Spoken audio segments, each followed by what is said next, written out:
that suggests that we need to meet with them, right? Is there anything, as I pause and reflect on institutional data mining, is there anything that you've learned, any aha moments that you've had as you look at your own data to try to determine who should I be meeting with here? Are there any insights you've gained that have said, when I see data like this, donors that look like this, that seems to be for us, someone who turns into a major gift donor? Any revelations? As we here at this institution, when we did our data mining for our comprehensive campaign, I don't think I took into account as much as I should have the lack of documentation that had occurred on some of those donors. Right. So then the discovery conversation from that data wound up being shocking with some of the stories that came about. So I had to try to change some of our strategy on that first discovery conversation. Gotcha. Yeah. You can relate to that? Yeah. Ugly conversations that right up front there, rightly upset that we were even coming to them to ask questions. Yeah. Because there'd been such a long gap. Yeah. Sometimes our data can tell us red flags that we need to be aware of. Right? Yeah. They look at it differently. Right. So you adjust. Other reflections or aha moments that you've had when you've kind of looked inwardly at your data? What about involvement related data? Does that yielded anything? Do you look at, or do you keep track of, people who participate on committees, councils, boards, attend events? Sometimes that can be a signal that they're interested. It may not mean necessarily they have capacity. We may have to cross-reference it. We were not asking enough as givers. Yeah. And we had a change in top leadership who said, this is going to take, it's not going to happen in 1 year. But we need to drive up that little bit of commitment. Okay. And we shifted that by stopping from this expectation that they would sit around the table and just do it to having it become a peer-to-peer ask. There you go. So that Yeah. we have 2 board members who talk to all of their peers. Good. And we went from, one person had a significant gift to more than half the board. And then I put a chart up at a board meeting that said, here's how many people are on the board and here's where you are in the giving levels. And we did the same thing with our leadership staff. So there was 1 year where we had more of full-time staff. The numbers were skewed where our full-time staff were actually giving a little more than the board was. Yep. And that was a game changer. We had no names, Yep. no whatever, just by levels. And all of a sudden it was amazing how many board members could double their gift. That's awesome. So that was something we said. We said, if we're not leading with the top people, the Sure. core people, then how can we ask anybody? Sure. Before we get back to this, related to board giving, do you ask for a minimum? So, Yep. and we've not gotten to that point that says, here's the number. Good. But it has really been through that, been challenging each other. Yeah. I think we match. And not everybody who's on our board has the same capacity. There They you go. really don't. So we have some people who their capacity is 2 and 3 and 4 times, and there are people who are on our board for other reasons because of their knowledge base and so that's why we said we're not going to disqualify someone from being a board member because they can't write a really big check. Some of those people are our best advocates with others and other issues. So that's how we do it. I know every board is different, but Well, that's a best practice for the board, asking or inviting the board members usually that's a yeah, we didn't do committee that for the chair. last time, but yeah, Yeah, now we do. you take it out of the staff's responsibilities and its peers, saying, hey, we agree, this is a core part of what we do.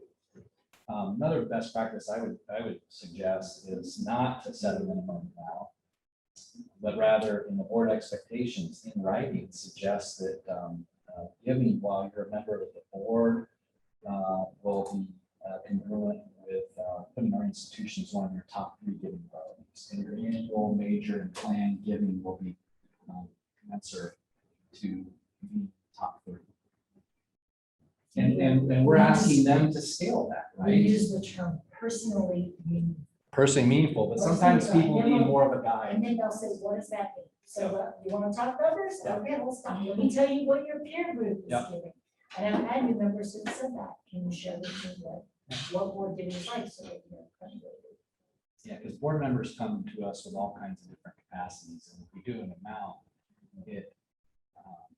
there's gonna be some that underachieve by getting that amount, and there's some that they can maybe barely get to that. You know, they're gonna be sacrificing a lot to be able to get to that number, because they don't have as much means. But if we help them understand that as you think about your charitable giving, we want to be in your top 3 or your top 2.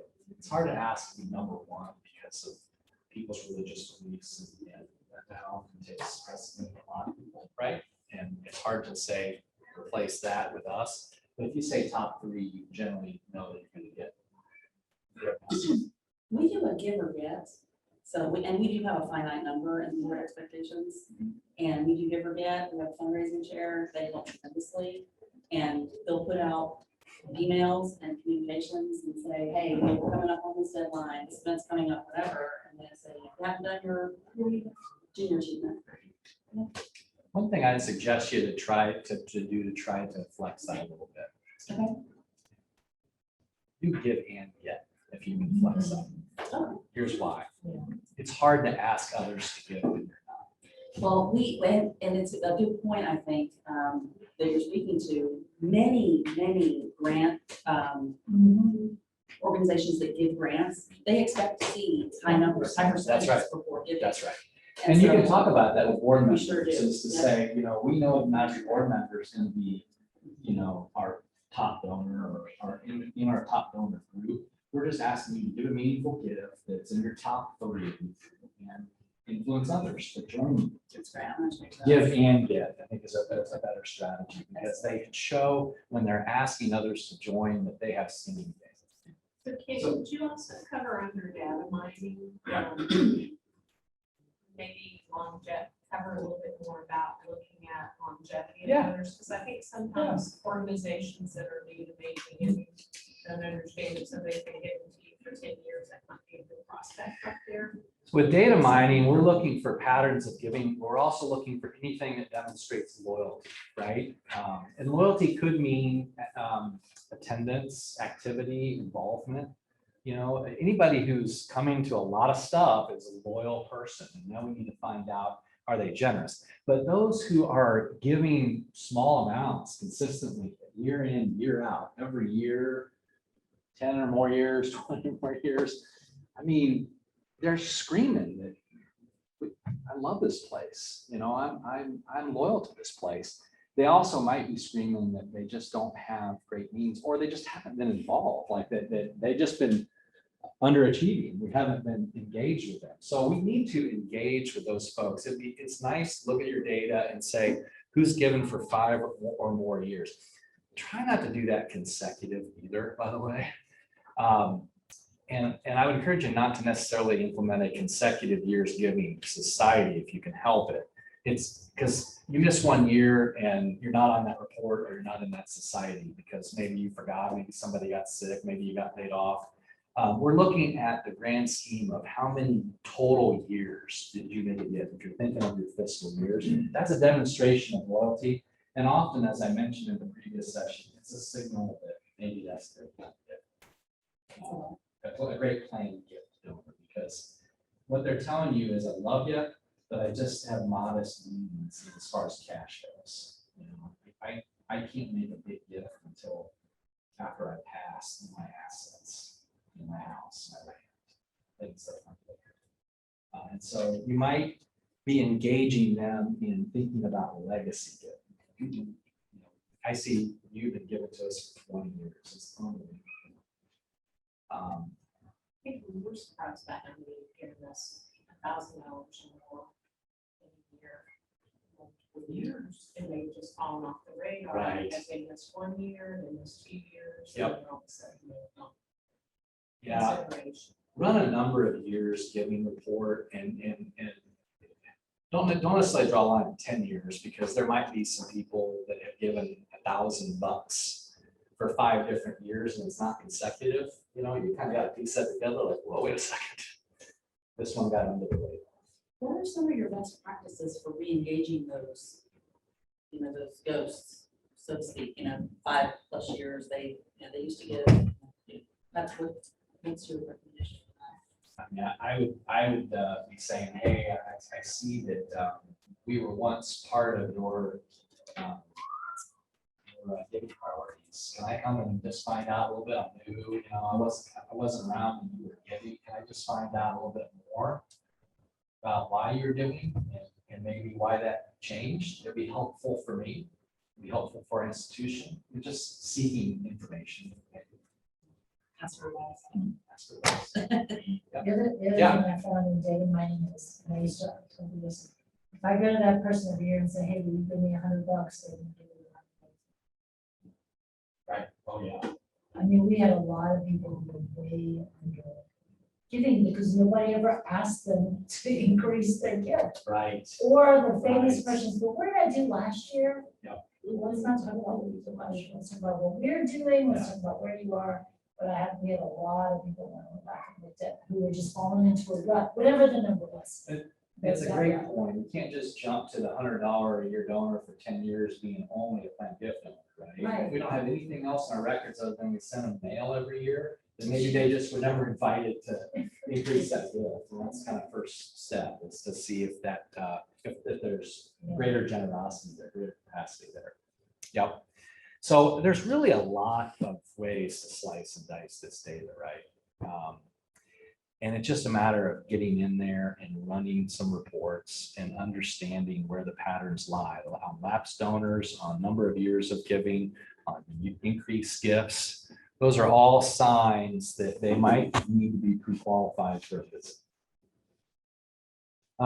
External wealth screening, sometimes we jump right to that, and it's a good source. It's a good starting point. It's not the be all end all. It's not always accurate. It doesn't always capture everybody's wealth. I can remember one of the top donors I've ever worked with didn't make a wealth screening because her assets were just represented differently. The public wealth information wasn't there for her. So, but it is a valuable starting point. I mean, you can pay a few $1,000s up to 5 figures, I suppose, and have a great way to slice and dice the list and have a priority order based on potential. So we can't deny that. Yeah. Yeah, can you be more like, who, am I Googling Oh, external wealth screening? Yeah. I mean, like, I'm totally new here, so yeah. I need to do that. Yeah. So there's several companies that do that.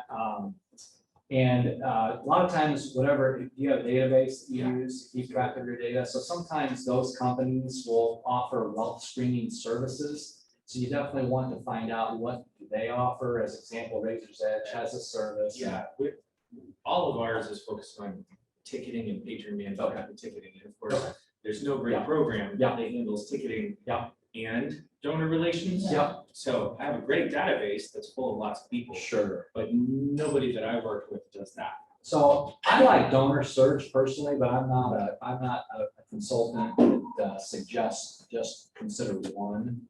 Right. We don't offer that service as a advancement consultant. Some firms do that. We'd rather work with our clients to choose the right one for them. The reason why I tend to see donor search be a popular one is because and what you do is generally there's 2 different ways to screen your data.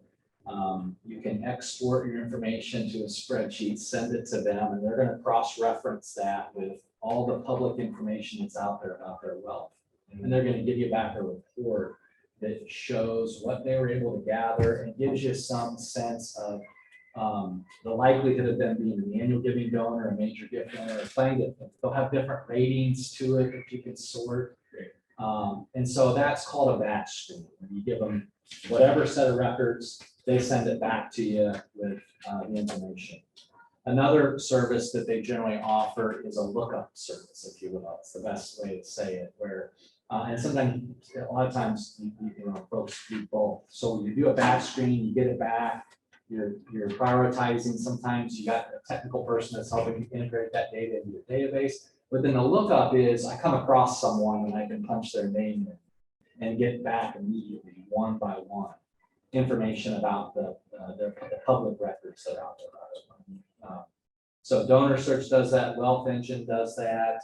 Who have others used out there? iWave, of course, yeah.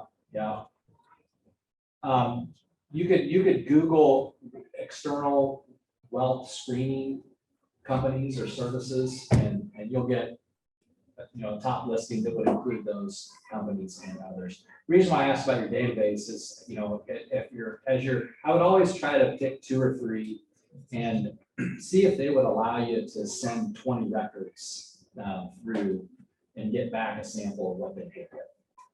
No one is actually taking software because they may be a vision of. That's right. something that's offered. That's right. So you may have a plug-in information. Yeah. Yeah, unfortunately, we were using Vendini, COVID shut down Vendini, we were forced to do something else. Yeah. This other company. Yeah. Years ago, I did try Razor Edge, and I had a huge admin that's unusable unless you have a full-time person dedicated to using That. Razor's Edge. Totally. So anyway, not to get off on that, but that's, Yeah. actually this week I'm dating other software solutions because, Dating. because, you know, it's a marriage. Yeah, sure. I want something that's gonna be good for the next 20 years. but, Well, and I would tell you, do the same with well screening providers, you know, get a bid and see if they could give you a sample back, if you would send them 20 records. Include in those records yourself or somebody in your office, so you know, you can see, you know, what you know what your wealth is, see what they give you back. Different people give back information different ways, and so it depends. But I would do 2 or 3 bids and just trials if you could before you select. think about search gave me an example, like they walked me through it and I gave them my different names. And so they allowed me just to kind of do a preview. Donor first. Donor search. Donor search, yeah. And it's based on like the number that you run, so if you are a smaller shop and you don't want to do a big batch. Yeah. You know, it might be better to just do it little bit. Yeah, I came up, so just for those 100 people. Thank you. Yeah, what was it? It was iWave, Donor Search, and Wealth, like, Wealth Engine. Wealth Engine. So this does not, these don't take into account frequency of their giving to you. It's looking at these people as people and the publicly available information on their like income or taxes. They own the company, kind of real estate ones. Like a They own a 1 to 5 assets. plane. So- People own planes. So here's, So it's largely based on, well, Donor Search prides themselves in gathering every single honor roll report they can and entering that information into their database, so they get some indication of philanthropic giving. So some have more data points on that than others, but essentially it's just the capacity. so for like a lot of us in this room, It's the same. it's the same people. Yes. It literally is. Could- Like, could we like Well- outsource this and get one list, or is that Well, not? Grant- Like, So- We wish. So you're sending your database, you're sending them people who are in your database to be screened for the wealth, and so not necessarily the same people unless they're giving all you guys. Probably a lot of overlap, I would guess, in this room. On the Venn diagram, there's a Yeah. lot of overlap. Especially with the Because we're not same gonna- names on our buildings and everything. Yeah, I'm just gonna leave that offer on the table, cause I've not done one of these things before, and My guess is that those are folks that you probably don't need necessarily run through this, Yeah. right? I mean, if you know they're already giving like that, what, we don't need to pre-qualify, they're already qualified, right? This is really meant to generate an understanding of those that we're not in a working relationship with, okay, that we need to meet. okay. This is So- a new like lead Explosive. generation. Okay, Yes. Or lead follow Yes. after you get the lead, is this? The people that you know are donors aren't needing to be pre-qualified, they're in cultivation. So it goes, you know, you do this pre-qualification step as part of identification. And then this pre-qualified pool is now your discovery pool. So maybe you discover you have 1,000 people that can give a major gift as defined by you, right? But we know nothing about them. And how are we gonna know whether they're gonna give a major gift or not? So the folks that are given to all you guys, to a great degree, you can list right off the top of your head, they're gonna be in cultivation status, and I wouldn't waste any money running them through unless you need an update on where their wealth is from a standpoint of being able to scale. Right, if they're only giving $900. Yeah, yeah. Okay. that helps. But also what you can do there through those services, I talked about a batch screening where you send the whole spreadsheet of information. Mhm. You might leave them out of that. If you have funds to be able to also do the lookup for a year or whatever time period they offer, you can run one by one folks through there to get an update on their wealth if you need it. Now, the other point, so we've got our own data and we've got external wealth screening. In-person feedback would be the third main category, and this comes in a lot of different forms, okay? That this can be a valid way to pre-qualify. It may be a board member that says, you know what, that Andrea Krieger, we need to be asking her to give, she's voted. How come we're not meeting with her and telling her what we're working on? And so, well, tell me more. Well, she does this and she does this job, and I know she's philanthropic. And so we might note that in her record and pre-qualify her for a discovery visit. It might mean that we're asking the board on a regular basis. Who do you know in your circle that you think has the capacity to give at this level and might be interested in what we're doing? Just have an open session on that. Ask those questions. Talk about, hey, we need to constantly be meeting new friends. And by me asking this question, I'm not telling you that I'm going to go run out and ask your friend for $1 million gift. No, I want to take our case to them. I want to tell them more about us to see if there's some intersection between what they're interested in and what we're working on. And so a board or some group, an advisory council, an alumni group of some sort might help with this. The other thing you could do with in-person feedback is screens as well. So maybe you have an old list of referrals that got in there. Somehow, maybe you have some pre-qualification status, or maybe you got some information back from the wealth screening that you're not so certain of, or you just don't know anything about these people. So bringing some names to the board meeting. Bringing some names to people that you know well. Maybe it's people that work at your institution, and saying, you know any of these people? Because we're getting some idea that maybe they have the capacity to really make a big difference, but we're not so sure about that. And if they do have a capacity to make a great difference, we don't know how to approach them. You know how to approach them. So don't forget about this in-person element of pre-qualifying, or at least the in-person element of trying to figure out how do we meet them. Those would be the big three inputs into developing what I would call a discovery pool. I'm sure there's some other things, other ways that I'm missing. From your experience, have you been able to identify potential major donors through another way? Funny story on that, while you're thinking of that, our firm, I said, started in 1950. One of our consultants found some information about one of our founders when they were working in development before 1950, before starting the firm. The old way of doing donor identification back when they were working was going to the country club and looking at the fancy cars and writing down license plate numbers. And I don't know how they got like the idea of, they must have some connection at the DMV, or that was more public information at one point, but they would look at cars, back before there was wealth screening services and the internet and all that stuff, as an indicator of, hey, this person might have some wealth that we need to talk to them. So there are other ways to do it. I wouldn't recommend that much. I'll tell you, yes, organizations I've worked with or worked for in the past that haven't had the capacity to buy software. One of the resources have been old board of directors bringing them together as they, if you didn't capture who was giving to the organization in the past, you could at least bring that group together because they have knowledge. Yep. Donors who might be at a better place to make it.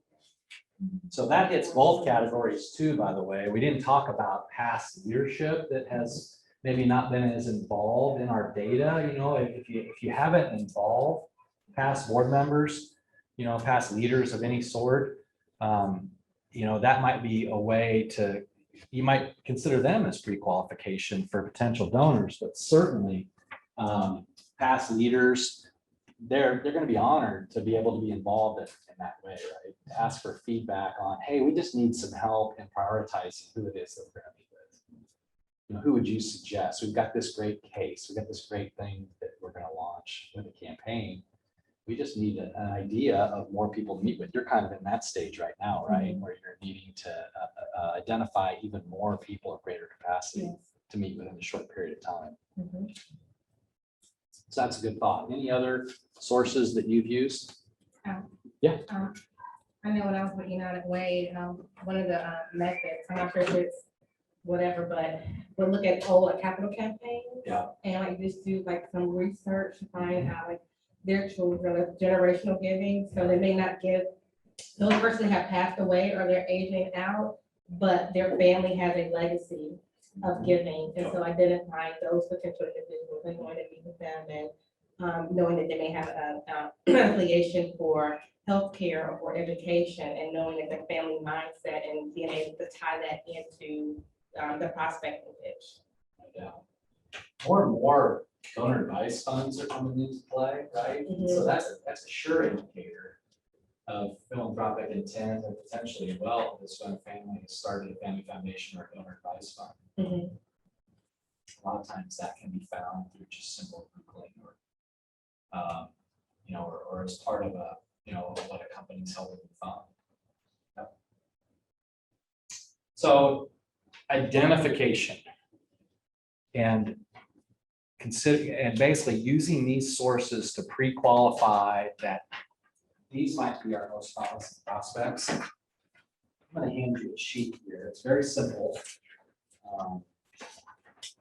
Very simple form, but this is something you could develop yourself. That if you can get all of these data elements, you know, identified and into a spreadsheet, there's certainly different ways that you can sort this spreadsheet to help understand who are our most promising prospects. And so it includes lifetime giving, it includes last gift amount. So again, regardless of when that gift was given, if you sort of last gift amount, that might be, you know, a way to unearth some prospects that we weren't looking at previously. Total given to the last campaign. If you have any kind of capacity ratings in your system that has been done in the past, certainly that could be an option. Wealth screening rating. Again, these wealth screening services provide a rating that you can put into your database or use to create a spreadsheet like this with a lot of different data. How about do they have a relationship with your CEO? President/VP relationship, yes or no? And so this could be a way that you put data elements in. You define what's important to you as far as what you have available through your own data and through any kind of services that you buy. And it not only could maybe identify some folks you missed, but it can also prioritize who you should meet with first. So we call this our most promising prospects worksheet. And then as we organize from there, so we've got people pre-qualified, we're trying to organize that group into who we're going to meet with first through whatever. And then it's important as a major gift professional, major gift officer, that we're doing the individual cultivation plans, right? I talked about you can do that for everybody, but how do we keep track of it all? I'll give you one more source and we call it a prospect map. Again, it can be much more sophisticated than this. This is a simplified version.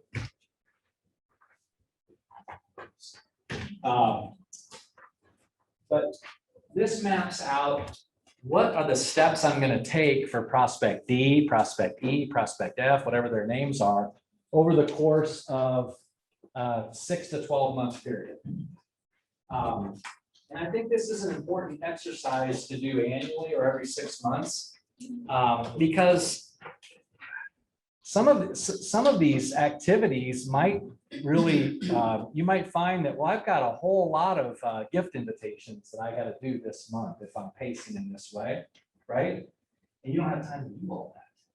So it's not only, I guess the best way to say it is, it's not only developing individual plans, but then putting them together in a prospect map like this.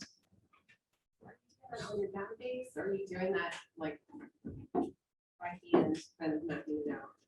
So generally, it's from your database. Right. What I would recommend is that the data is generated from those who are assigned to you. But then a lot of times this has to be done outside the database, and just to try to map it all out to see it visually. At least that's how I like to do it, right? And then what I would do is I would go back into your database. Okay, so I've been in Razor's Edge, 2 of the 3 places that I worked, and so every database is built differently. But once you have a prospect map built for 6 to 12 months, it says, in May I'm going to do this, in June or July I'm going to do this. It'd be helpful. Again, you might start your year with several administrative days to kind of set your schedule for the year. Put future actions in your database. That's what I like doing. Yeah. And are you on Razor's Edge? Okay, so future action that's tied to your calendar. That's how I lived.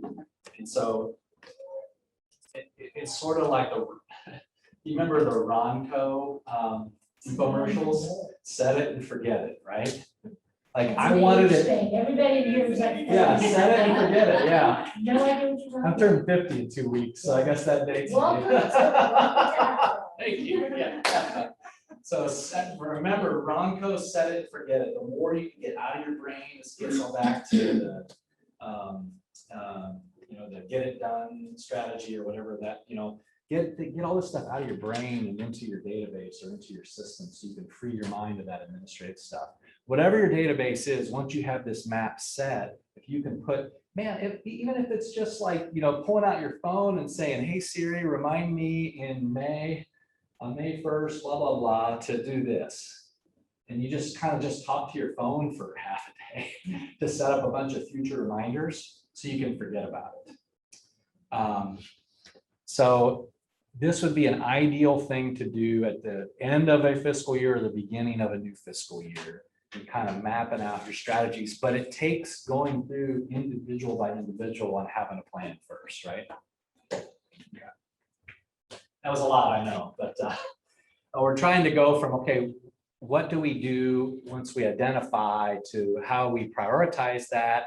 And this may be done by somebody. If you work with multiple people, there might be somebody that's prioritizing it and then figuring out like who's seeing who on this discovery list. But then separately, you've got people you're already working with, in addition to people you're meeting, that you're putting it all together in sort of a 6-month to 12-month plan or more, 18-month plan.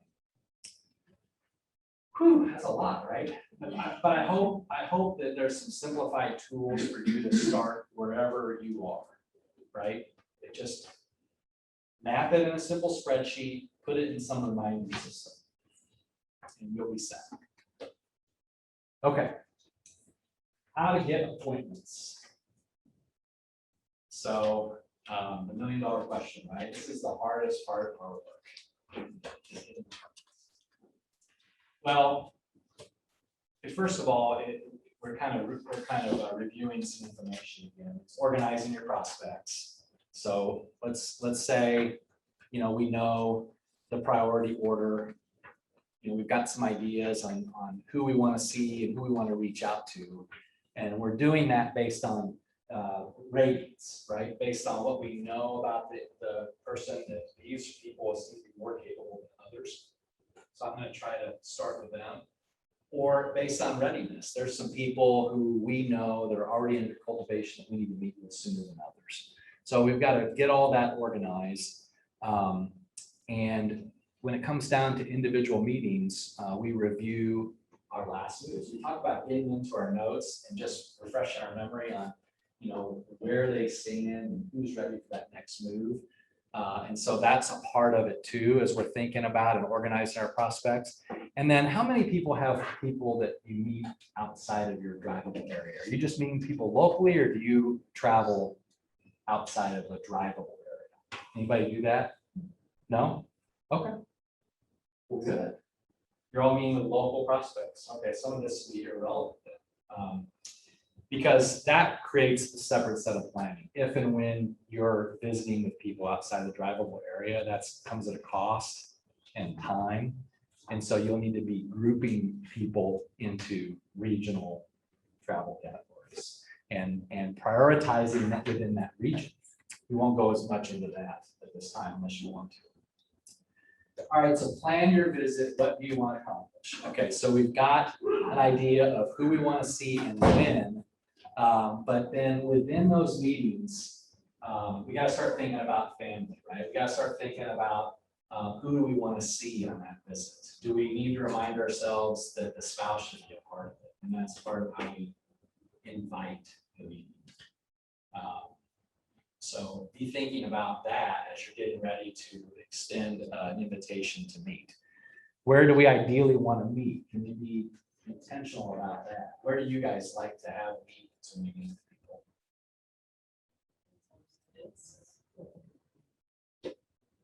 Tell me more about that. So couple usually home or personal setting that's appropriate for them. Yep. If it's corporate, we'll meet in an office somewhere or at a restaurant, because it depends on that personality. Sure. But my restaurant's my least favorite. I agree. Totally agree. I try to avoid that. I always try to avoid that. Last case scenario for me. Which is hard because a lot of business professionals. Yeah. Want to use their lunch break or eat their glass of wine. So sometimes that's the strategy to get the appointment, right? Everybody has to have lunch. And so, we can just say, hey, can I grab lunch and share a little bit about what we're working on? That may be the right way to get that first appointment. But man, that's a struggle, isn't it? Because there's lots of noise and interruptions and things out of our control. We don't learn as much in that meeting either, right? What am I getting at there? If you're meeting in somebody's home, you can pick up on things, right? What's that? Oh, interpersonal. It's more personal for sure. Yeah. There are ways to schedule the restaurant, because we all know Yep. the restaurants in town that have quieter That's right. spaces. Yep. And we choose those quieter spaces, but you have to include that in your plans. If you all are generally in the same geography doing your meetings, then there might be a good strategy. It might be to use the same restaurant or the same set of restaurants for these meetings, so you get to know some of the people there, and you can build relationships with them. Yeah. So that you can just say flat out, here's what I do, and I meet with people, I'll be meeting with people in your space. Can you help me when I make a reservation, find the quietest spot, work with them. The And only effective restaurant meeting I had for Moderna was the dinner. yeah, That was good. That worked just fine. Or give Maria to set you up. And I didn't expect it to happen, so I was like, oh, okay. they're probably very proud to show off. Well, right? So Yeah, flattering. the rest of the restaurant fades away. Yep. So forgive my ignorance, but is that literally just being like, hey, is there a good time for me to stop by? Yeah, we're gonna talk about that in just a second. Yeah. And you know what, generally, yeah. I'm gonna tell you that this part of our discussion, there's no magic bullet that I found. Other than persistence and just trying different approaches when the first one doesn't work. But it does start with just the action of reaching out. And we'll get to that in a second. We need to think about the amount of time before we extend the invitation. We need to be mindful of how much time might we need. If it's a first visit, we want to try to keep it short. We want to promise them that, hey, you got 30 minutes. We get together over coffee. I can come by your office. would that be something that is the right thing to say or less intimidating for the person to accept the visit? We need to think about whether we need to bring materials, whether it's a first visit and we're bringing something as a leave behind. We're gonna talk a little bit about what we're working on, leave it behind for them to read through if they'd like. Maybe it's a cultivation visit and we're trying to involve more people from our workplace. Talk about, can your president be someone that can be invited in to talk more about workforce development, something he's passionate about, needs no prep time, and he's more involved in some of these one-on-one visits that way. And more prospective donors get to hear from the CEO, which they love. Yes, that's important too, I agree. because that may change where you leave because of True. that personality in that, on where they will be. So, So. Yep. Just in that. Yeah. Then some of that based on who's with you on. Yeah, how you answer this could go back to impacting, what you need to do here. It creates more complications for sure. And then how much time do you need to prepare? If it's something that you do need to prepare for, if it's a solicitation, gift invitation, sorry. A gift invitation, if it's something where they ask for some information at the last meeting, you need time to gather that from your organization. That plays a factor in putting that on your calendar, what date to extend. So there's a lot of things to think about before we take that action, and ways to organize too. You guys are seeing regional people, so by location thing may not matter, but I don't know how big your regions are. You're driving in regions. You still may need to, from efficiency standpoint, maybe there's a group of people that are all within 5 minutes of each other, and you can knock out, you can be out in the day and knock out more meetings that way.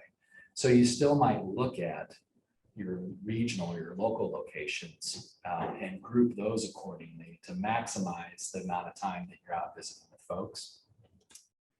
And then certainly group it in that prospect map will do that for you. When would I like to have these meetings? What week, what month, etc.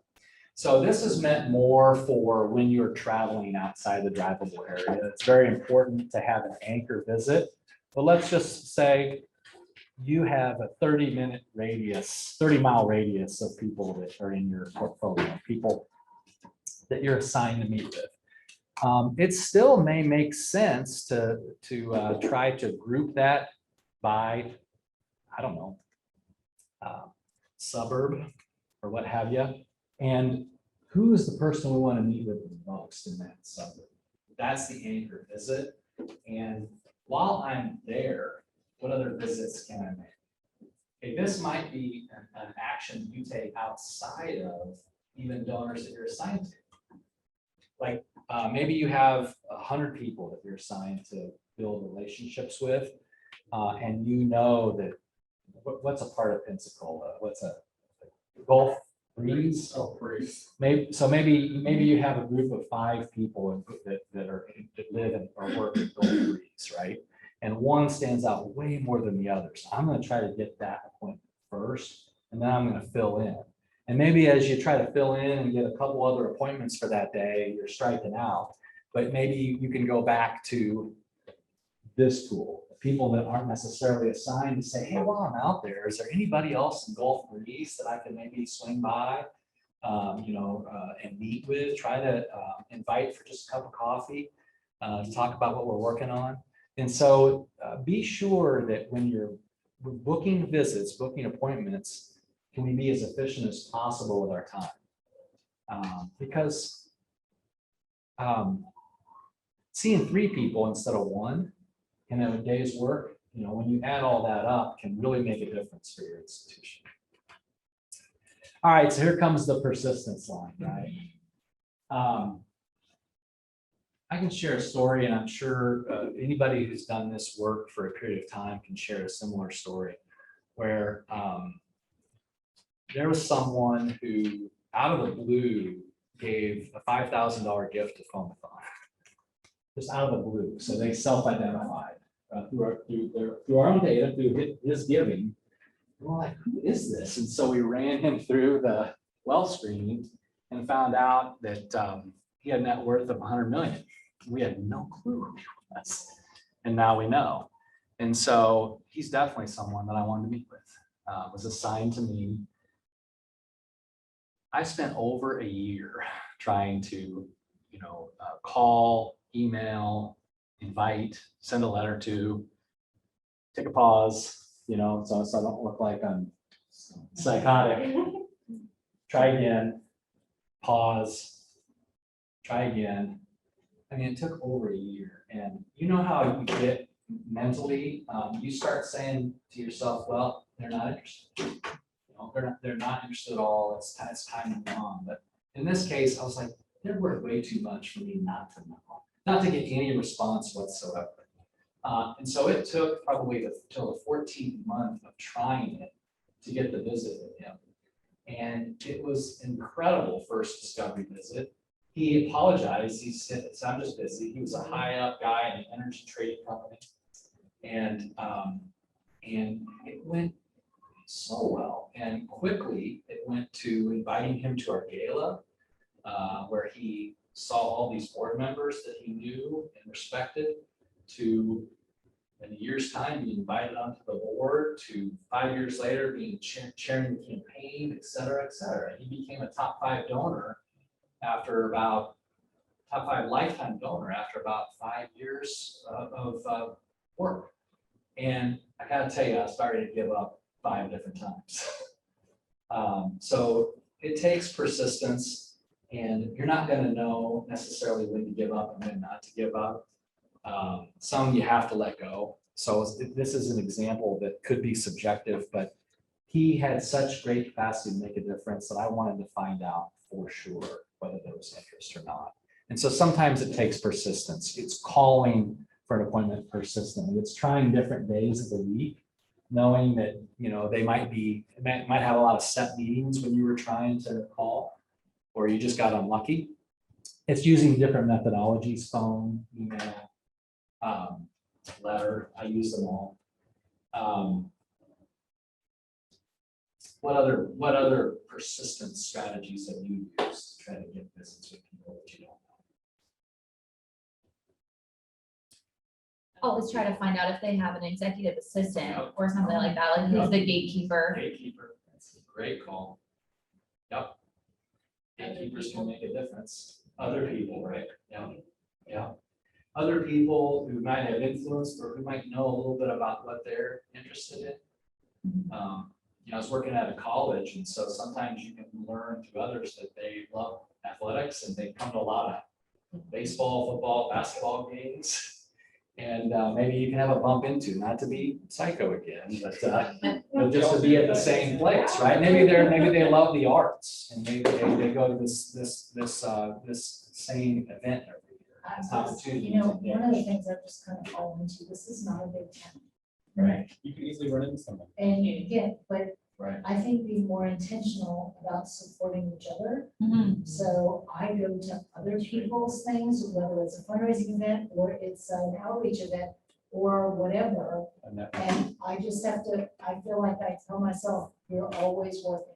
Mhm. So always make sure that wherever you are, you're in a position to have a real conversation. Because you just never know when you're gonna end up sitting next to the person you've been trying. That's how principle is. And I know Literally. the case in Kansas So City, true. but No, that has happened to me. And then I it feel is that like- way in Kansas City too. I feel like Yeah. when those people know that, yeah, I care about my organization and I'm gonna passionately go, but I also care about Yep. both this kid's house, or Yep. this cola, or or wherever else to go to their stuff too, Yep. that I live in this community. Or just go to wine bar on Thursday for half an hour. Perfect. Yeah, of course,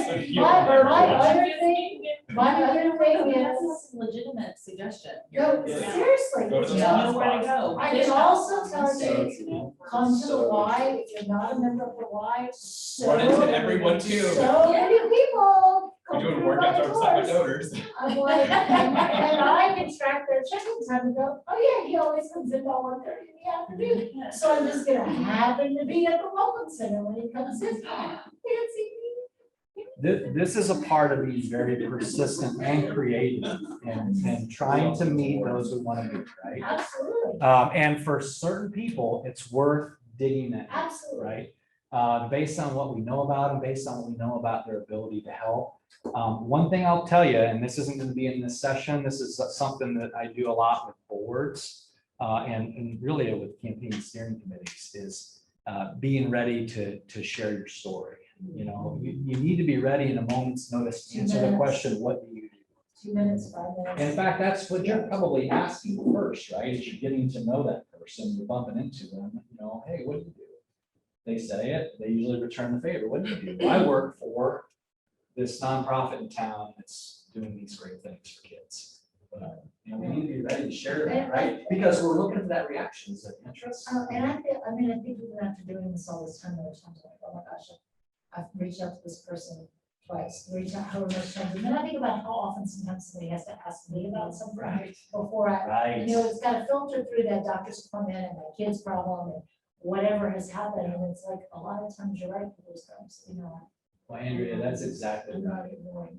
That example was an extreme example for me that reminded me that he really wasn't adding a whole lot how many times I tried to reach out. In fact, he probably wasn't even remembering, right? To him, I was just kind of shooting an email every now and then to him or on his voicemail, and he just so busy that it just put it out of his mind. He did apologize that, you know, he was very busy, so he had some sense that I was trying to reach him.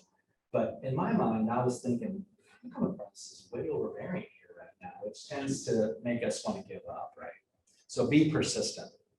From our side of it too, we always have to remember, and people have always said to me over the years, you all work all the time, it's because I'll answer the phone whenever.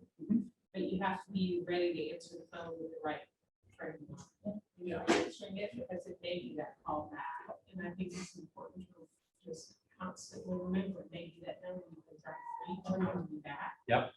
Or you never know, so it's always on, you know, because that's the way it works. I got a text message from a longtime major donor asking me to help find a swim instructor for the children of Yep. someone else in this town that I have no relationship with. I know where this person lives. I think I know what their ability capacity, but do I have a relationship? I said, absolutely. So I like go to this person said, okay, let me tell you who I'm sending you to. And for what? Your only job is to be the best swim instructor. you can be. And just mention how ready this work. Yes. That's all I need to do, and then we'll go from there. I don't know, it might be something, it might not, but. Yeah. I mean, I heard a story in a training about a woman who was trying to find someone so much, and I wish I remembered all the details. She knew the gatekeeper, and the gatekeeper, like, well, he's gonna be in New York City, blah, blah, he flies out tomorrow morning. She literally went and booked a ticket on the plane he was on, and then bribed the person next to him to change seats with her. Wow. But she got like a multi-million-dollar commitment out of this guy eventually, but That's what she did. persistence. I thought, if she can do that, and somebody said, you bought a plane ticket? She said, we got like a $10 million gift, Oh, my. like $250 plane tickets. Talk about captive audience. I mean, like, that's- Yeah, you know right. what? Hey! While I have you here. Bribe somebody else to I mean, I'm not kidding, went to, Wow. and then learned enough about them to send So him great. just the right thing, that it was like, come see them now. That's it. I mean, she's like my idol. So That is persistence. That's a different story from a different white conference. I love it. Always tell the truth when you're visiting. You know, if you're truly, sometimes people are leery because they're like, what are they going to ask me for? And you feel like you got to play that card. Don't ask even for the annual fund yet. Don't ask for it. Do not ask for anything. And generally, we're not asking for something in the first visit, right? You know, we're trying to get to know them. It's probably not the right move. But when we're doing an annual fund workshop, I always want to encourage, like, the annual fund, we can ask at any time. You know, we can be bold with that. But for the purposes of major gift fundraising, we're really trying to just learn about their interests. We're probably not asking them even for an annual fund gift at that point, unless it happens to come up or they're sending us down that direction. The annual fund, I shouldn't say ask, the annual fund can get you in the door if they are giving to the annual fund. It's something you could, if you don't, we don't know them, maybe they came in transactionally. You know, that's one of the things I was trying to do with Bill, the $5,000 phone-a-thon donor, is to say, I want to meet you in person and thank you this gift, right? He self-identified his interest out of nowhere from $0 to $5,000 gift, right? And so that's worth having a person thank you, an annual fund or your annual appeal or some kind of gift that came in could be a reason why we say, I just would like to personally thank you for it. And that is maybe from the donor's perspective, the prospective donor or the annual donor perspective, it feels less intimidating because now I know why you're coming and it gets you in the door to get to know them a little bit better. Can I ask, because I've run into this situation a couple of times where I've just been trying to relationship build. Yeah. They are in members for us, so the annual members. Good. You know, and then at the end, I've been caught off guard with the, what can I do for you? And so so I usually use that as yet another opportunity. Thank you so much for being a member, But what are some ideas? What are some other things that I should have in my back pocket to answer that question? Yep. If Well- at some point, we will be doing a major gift task, which that could be that, but Yeah. at this point, we're not. We're in the thinking about which phase is it. It's in- You're in the planning phase. Yes. Yeah. Yeah. So I would say, I would encourage them to continue being a member or an annual supporter, whatever that, however that's called. Do you have different levels of Yes. membership? Yeah. Just to say, to grow our program, to be an even better theater for our community, we rely on folks, increasing their support over time. And so the timing may not be right for you right now, but I'd ask you to think about growing your membership over time. And I sure would love for you to invite others to join you in doing this. Casey Gartman at the Baptist Foundation is a longtime friend of mine. She's one of the, best at this whole thing Yeah. that we're doing Yeah. here in the community. And I met with her early on in my journey in this role. And I asked her that exact same question and told her that I was getting that question as I was out in the community talking to potential donors. Yeah. And I asked her that question because she said, what you should do is say, well, we've got our bowl-a-thon coming up and you could come in as our blah, blah, blah sponsor. Right. They're asking what Yeah. they can do to help. And I love how you say, this might not be the right time, but either, think about increasing that gift Yeah. or, be my headline sponsor for the event That's or my. Here's the menu, here's the menu. Yes, options. There's And things it's you worked. I would say, What's that? can you have 3 things that you're ready to respond to when they answer that? And that is, to thank them and cement that annual act of giving.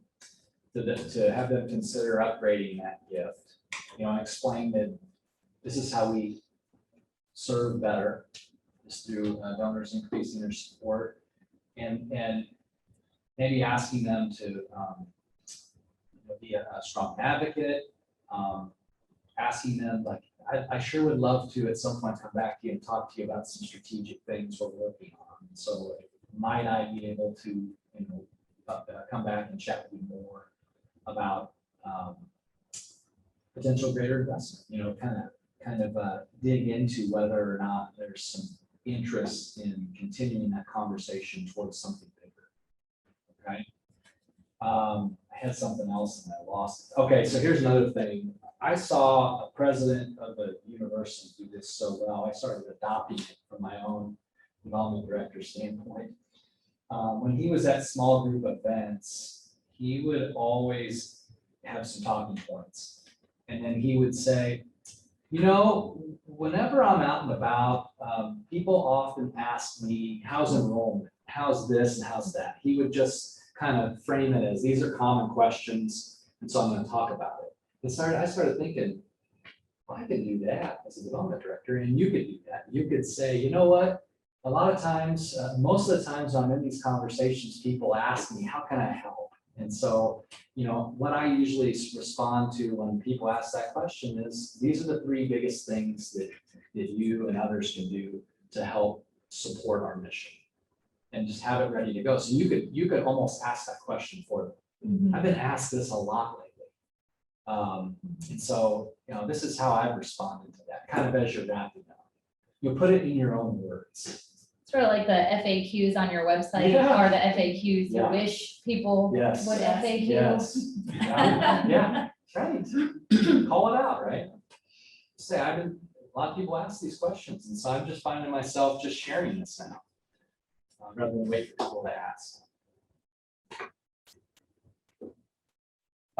There's all different ways to phrase it, and you need to develop your own voice. And these are for, I would encourage you to write it down, to have for when you call to invite the meeting.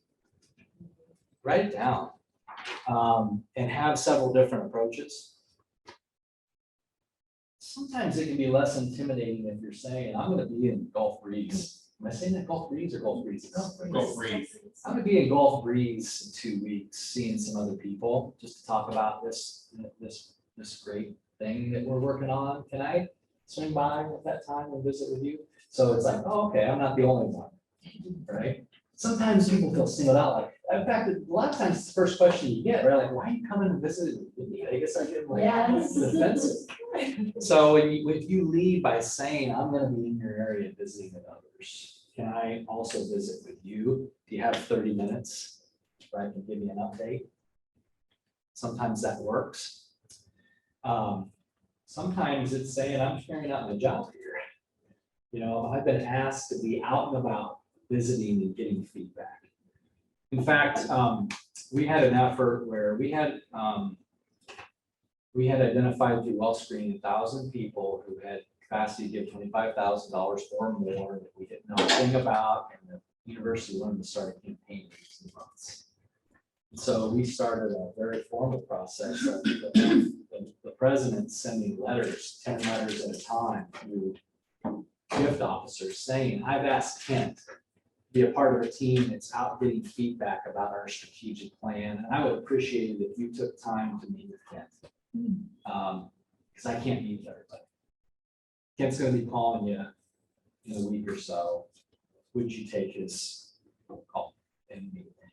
It'd be a personal favorite to me. So sometimes a letter from the CEO is saying this, the institution's asking me to do this. Can I get some advice from him?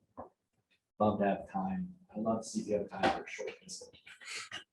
Be ready to have some questions to ask, right? You can compress, we call that compress the discovery cycle, very much with that kind of approach. But I would ask the same questions, the same general questions related to some strategic things you're thinking about. It's almost like a mini feasibility study that you're doing instead of a consulting, right? And it's asking advice, and a lot of people like to do that. They might feel very honored that the president has asked them to take your call.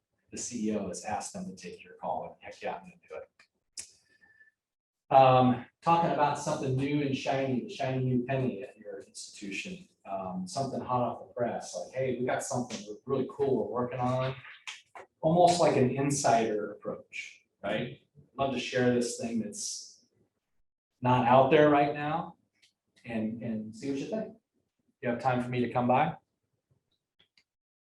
All right, so we're gonna get some people who object to that, right? And we're gonna talk about how to overcome objections when we're asking for support. But how do we overcome objections about meeting? You don't need to come see me. I know all about the institution. I'm fine. I'm good. That's what we're trying to say. Can I share with you more about what's going on? Oh, I know. I read your publications. And that can feel really bristly when you get that response. Yeah. And I've done it before, and Yeah. smoothing it back over by Yes. doing this. Yes. Smart. Have you taken a similar approach in Yes. this response? This is exactly why I want to come see you. You're in the know, and I'd love to dig deeper on it. You've read that stuff. Great. Can we come by and have a dialogue about it? That kind of a thing.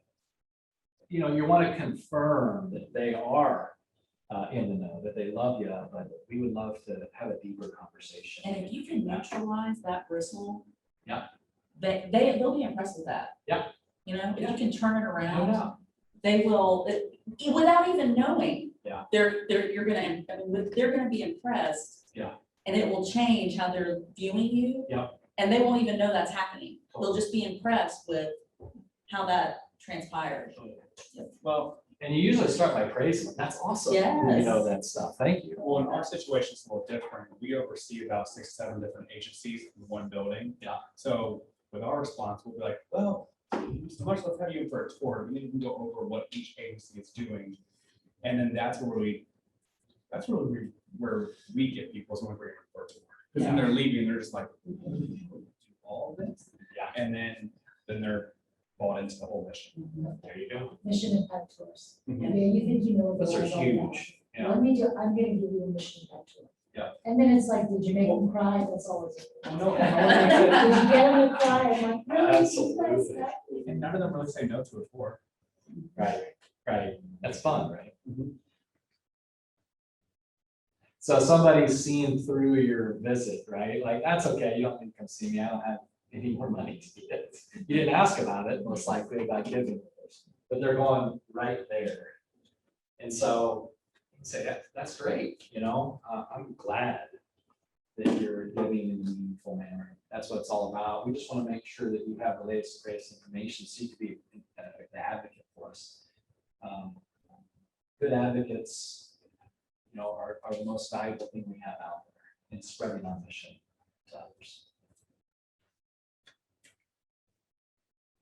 And then similar response, I suppose. I don't really need to visit, you know, I will support the institution, even if they're not a donor. But again, they're kind of seeing through that this person's gonna ask me to give, so I'm just gonna go ahead and hit the pass and say, oh no, gifts coming. And so a different approach could be, I'd like to bring you something to react to. Or if they're a donor, I'd like to bring you a little token of our appreciation. I've done that before. You know, sometimes that can backfire, I'll warn you, because sometimes donors are like, oh, I didn't get that gift for you guys to be spending money giving me a coffee mug. Right? So you gotta be careful with that. I found that out the hard way to one person. My own husband says that to me. Yeah. About things where he serves on Yeah. various boards. He's like, Yeah. I would have much rather than put that into programming or whatever. I don't think it's the same. Yeah. Unless you can tie it back in this way, I think one of the best things we ever did, it cost about $3 a piece. 6-inch tile from Lowe's, Mhm. kid did a handprint, Yep. thank you for your gift, on a little stand from Hobby Lobby. And when you go into somebody's space and you see that, It's awesome. I'm like, yep, that cost me not very much money at all, and then all the kids got. Easy to do. They know you didn't put a lot of. Right. Dollars, yeah. And then if it's sitting up in their space, you hope somebody else says, that's There really you go. sweet. Oh, I where'd you love get that?" Love that. So, you know, that is a I'm strategy. the queen of inexpensive. Yeah, yeah. $5 order, come on, we can do it. It's Yeah, if it's something unique, meaningful, touching, something like that. hard. There's a lot of pressure, because every year somebody says, Oh, what are you yeah. gonna do this year? I'm like, oh, God. I work with a school that does a unique Christmas ornament every year as a way to go and have FaceTime during the holidays with their largest donors. And it's a tradition and they love it. And it's just something that works for them. So, I have a question. Yeah. About, and I appreciate that, like, starting with asking for a meeting, they might just say yes. So Yeah. you don't have any Right. objections to close. right, But also, I'm a big proponent of start with why. So Yeah. maybe before they have to bristle or before Yeah. they're pushing back on you, if you're saying like, I'm gonna be in the area, or Yeah. I wanna come talk to you because we have awesome stuff happening and I wanna keep you filled in on what's going on. yeah. Is there any reason to split that up or like not start with, why do you wanna come see me? No, I want to talk to you about our newest project. Yeah. You know, that's part of it, I think. And this is the call. I liked personally, if I had an email address, sending a quick email saying I would be calling about this. You know, just so it wasn't a total cold call, but that was just me. Mhm. It also was, I'm a very process-driven person, not everybody is. Some people are more, you know, off the cuff, you know, maybe by the seat of their pants way of operating, and that's fine too. You gotta find what works for you. But no, I believe that the very first time trying to get a visit, that, you know, if you can just be straightforward with it, it's To me, that's better. I don't know, I mean, I feel like if you can get time, if they're gonna give you time, the relationship's gonna do something. Yeah. You may not get the gift you want, you may not get a gift, but something's gonna come down the road. But if they're willing to do that. Yeah. And I think that's a great use too of like board members or other donors and volunteers who say, I can't ask anyone for money. Yeah. And then I say, well, here's a list of 5 people we're trying to get together. Do you know any of them? Could you make a nice warm introduction with a phone call? Bingo. So that when I call, they know that I'm not the devil. You know, my golf buddy or my church friend or my neighbor has already kind of paved that way. Or can I invite you to have coffee with somebody that I'm working with in July? So, Love you to meet. yeah. And what I do to tag on with that real quick is if that person, the person that they introduced me to, if that turns into an event sponsorship or a small donation or whatever it may be, that board member gets credit toward their give or get. And that's very, Great. you know, we tell our board members that, you know, this is give or get, anything that leads to a donation Yep. that you helped to initiate, Yep. you know, a relationship with. we Now it's do gonna be even more because it's give and get. that. That's right. I'm so economical, I've gotten people meetings with some of our, like, there's other fun. I sent somebody who they made a nice gift to us, and then that was it. Yeah. Like, and I found out she was really, really interested in something else. So I introduced her to another organization in town who does that, because if she's not gonna give to me, Yeah. but she's got great capacity, I live here, you might as well go support this other organization. Right. I don't know, my boss wouldn't like it if you heard me say that, but I'm like, come on, generous people are always generous. And I just totally believe that it'll come back to us. That donor will come back to us when she's ready. Well, and talk about Absolutely. building She's ready. trust and rapport, Oh, like you weren't just absolutely. after my Just tell money, you are Just trying to say, connect me to what I This is serve. what I There it continue is. to care about. That's the Let me long game. introduce you to for us, somebody. right? You need to know. And then that AD called me and was like, Doing my job. Now, maybe we did a straightforward invitation. Hey, can I come talk to you about this? And they say, yeah, you don't have to come all the way out here to see me in Gulf Breeze. And so That this was a big response, problem a couple weeks Yeah, ago. yeah. That our bridges were- that's what I understand. Yeah. Yeah, you might know why I'm using this because the hotel I eventually found was in Gulf Breeze. So, Oh, this is- yeah. You Yeah, had right. come last month. I was told that. Yeah. But notice how this is phrased, okay? So this isn't saying that I'm seeing other people already out in the area. There are other people in the area. Hey, it's okay. There's other people in the area that I want to see also. So we're not fibbing if we don't have other people we're seeing, but most likely it's true. Yep, no, this is part of what we do. There's other people I'm targeting to see or I want to see as well. If you already have a visit out there, I'm already in the area. It's no sweat. I'm going to be visiting with some others. I'd love to have you also be someone that I visit with. I'd really like to meet you or see you again. Confirm the appointment as quick as you can. So they didn't misunderstand anything, or they didn't, or they forgot to put it on their calendar. Make sure that you're sending them something, email. If you don't have an email, a letter, it sounds formal, but something that confirms it, so they don't forget to put it on the calendar. And then, I don't know, this bit of advice is up to you. I have found sometimes when I confirm a day before, it gives people an open opportunity to say, oh, you know what, I can't do it, I'm too busy. So I go both ways on that. It works sometimes as a good reminder to solidify that appointment. And they forgot about it, they missed my confirmation and they didn't get it on their calendar, but now they do. But other times, I think it opens up for them opting out. So you'll have to figure out how that works for you. It is a double-edged sword. And the problem is most of these people are people we don't know. So it's not like we can rely on our relationship to know whether that's the right thing to do or not. If you get the sense that the confirmation wasn't solid, that it was a little soft on whether or not they were serious about the meeting, then a confirmation the day before, 2 days before might be necessary. Everybody ready to start back up and finish lunch for sure, if you're still going. Yes, but everyone contribute, because you know what, if you keep them, they're not gonna come. So they need to. Because you need at least 21 people for that.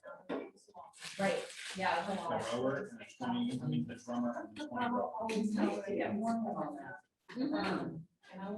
That is a good idea. I know a guy. I know, guys. You definitely should. And now like Zach and Rob are handling a lot of that kind of stuff, like as it comes through and of course. I'm like strategically waiting to ask Rob, like, when do I need her?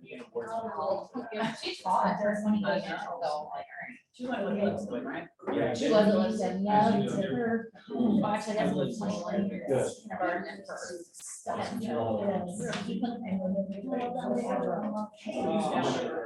She really is. Yeah, she's the No, because I mean, just getting nicer without. It's true. They're the nicest Yeah. people. I feel like just look around now. And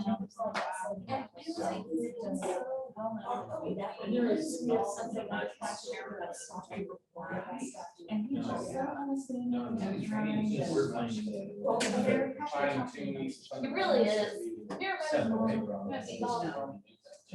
Big off like parading. Is that the one where it's a wedding and the photos, the photos? Oh, I love it. She's a light of the party. She's really Mario approved. And still goes out swinging feet. She was the queen in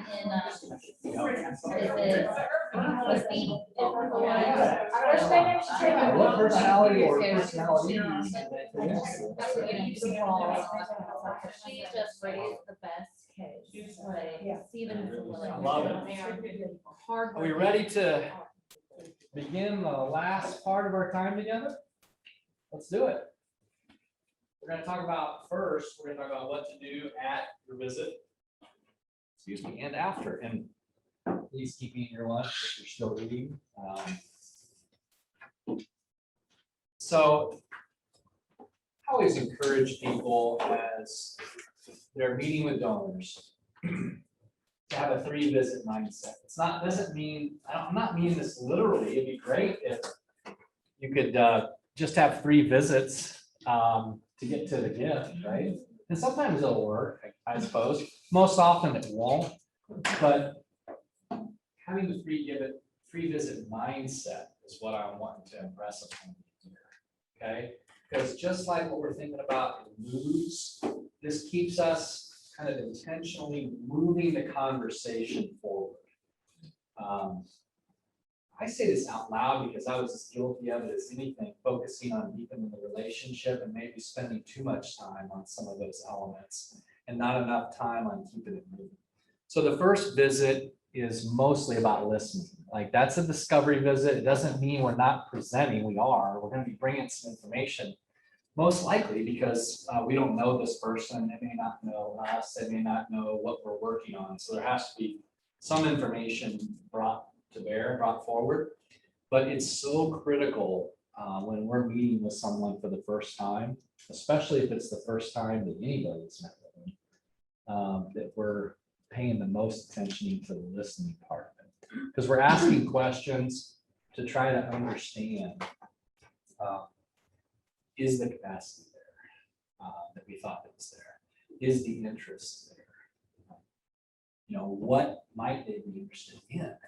Okay, because ideally, if we can pick all that up in the first visit and move them to cultivation status, then what's the purpose of our second visit? We're bringing something specifically that we think they care about. We heard them react to something we said. Like, I love that. I love that you're doing that, that kind of thing. And kind of bring some more information about that next time we get together. Can we get together and I can bring more information about this program, this thing we're working on. So the second visit is getting into more detail about what it is we're working on and seeing how they react to that, assessing whether or not this is something that they could really be interested in providing a charitable gift investment in. The second visit isn't usually a time where you're already asking for permission to ask, but that can be a part of the second visit mindset. This notion of, hey, next time we get together, could I bring a proposal for something, that would invite philanthropic gift from you and your family? Would that be something that you could, that I could do? Could I bring that and talk through it with you?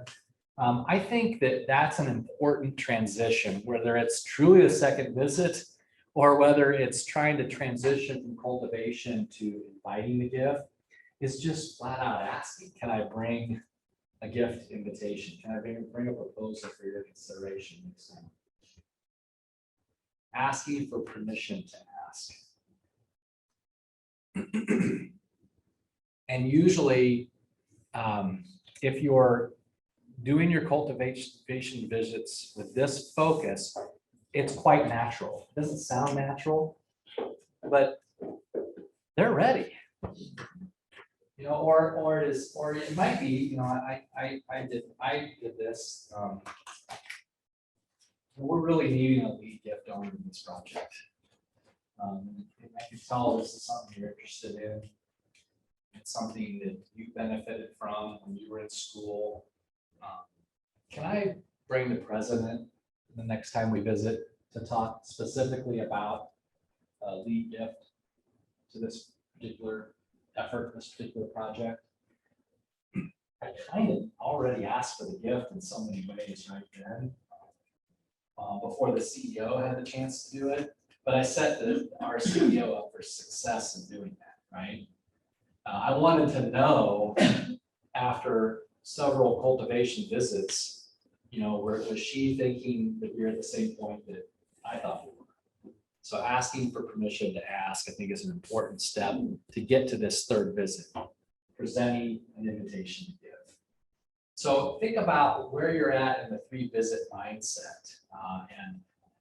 It's always nice to set that up. Can I bring something more specific about that? Is this something that you're interested in, where I could bring more information?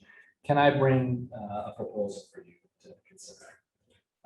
Making sure that we're clear what the next visit's about. Sometimes that can help you get out of the friend zone too, right? Can I ask what's the psychology, what's the strategic value of asking if you can bring versus just showing up with it on the third visit? The strategic value would be that they're not surprised, I guess, that you're able to get straightforward confirmation that they are indeed ready. They are where you thought they were, right? I think it creates more trust, you know, to say, this is where I'll be coming from the next time we get together. I think it lessens the nervousness of that visit. Both parties are nervous when asking for a gift and you don't really know, you know, what the gift might be. Like that's what, you know, I went so specific in one example to say, we really need a gift owner here. And I've shared with you the gift chart, where we stand with the project and what we need to be able to take this project to completion. And can you be that person? And it seems like you're interested. And can I bring the president to talk more about that and make that invitation? So I just think it's a trust-filled step. And it gets back to what kind of relationship you have with them. I just never want people to be surprised when I'm at the table asking for their support. Now that's different from an annual fund, right? I mean, we may ask for that in the first visit. So this goes out the window for annual fund or an annual support gift. But for major giving, the permission to ask does a lot of things to kind of make the actual visit of inviting a gift be almost an afterthought at that point, right? And maybe I've given them a range, like, hey, you know, lead gift is going to be around this range. Is that something that we can talk more specifically about? Can I bring an invitation for a more specific amount at that time? Kind of get an idea of, am I involved here? This is. And they may say no, and it gives me more information too, by the way, it's just valuable. So that's what I was gonna share. It kind of reminds me, I used to work for a consulting firm for school districts and higher ed. And so a lot of times this asking permission part was also a chance to check our understanding, like what we've heard is important to you is this and this and this. But then also anything we brought them was custom, so there was no, I already have it with me. It was like, I listened to what you said, I'm gonna go back and Totally. develop the right proposal for you. So, So then when I bring this back to you, we are all on the same page. There's Yep. nothing in here that's surprising you. Yep. And then that was also a good chance to be like, we thought we heard you wanted X, Y, Z, and like, actually, no, you didn't. Yep. So we'll even leave that in there so you don't have to scratch it out later. no doubt about it. When we talk about overcoming objections, you know, some of overcoming objections is to kind of review what we misunderstood. I'd rather catch that before we ask. And this step of asking for permission to ask, I think, takes away an objection that could be based on us misunderstanding. So well said. I think that's the piece you're talking about too is important, Ken, Yeah. because it gives them the power and the success of the situation. Yeah. Right. They know that they've got the last things hanging out there that also gives you Yeah. them a chance to prep that. Yep. You know, and it also gives us a chance to check something too. If I'm asking for permission to come back and write a gift, and they say, yeah, I think I'm very interested in that. I might be able to also say, I did. Would it be a good idea to have your husband at the meeting too?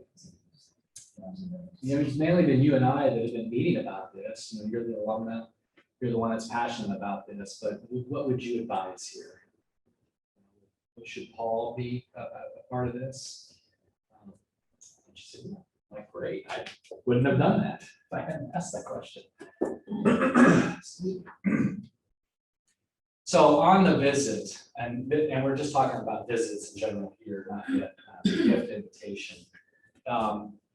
Always have a goal, obviously. You know, what information are we trying to acquire? What new information can we acquire about them personally? About their hopes and dreams, about their family?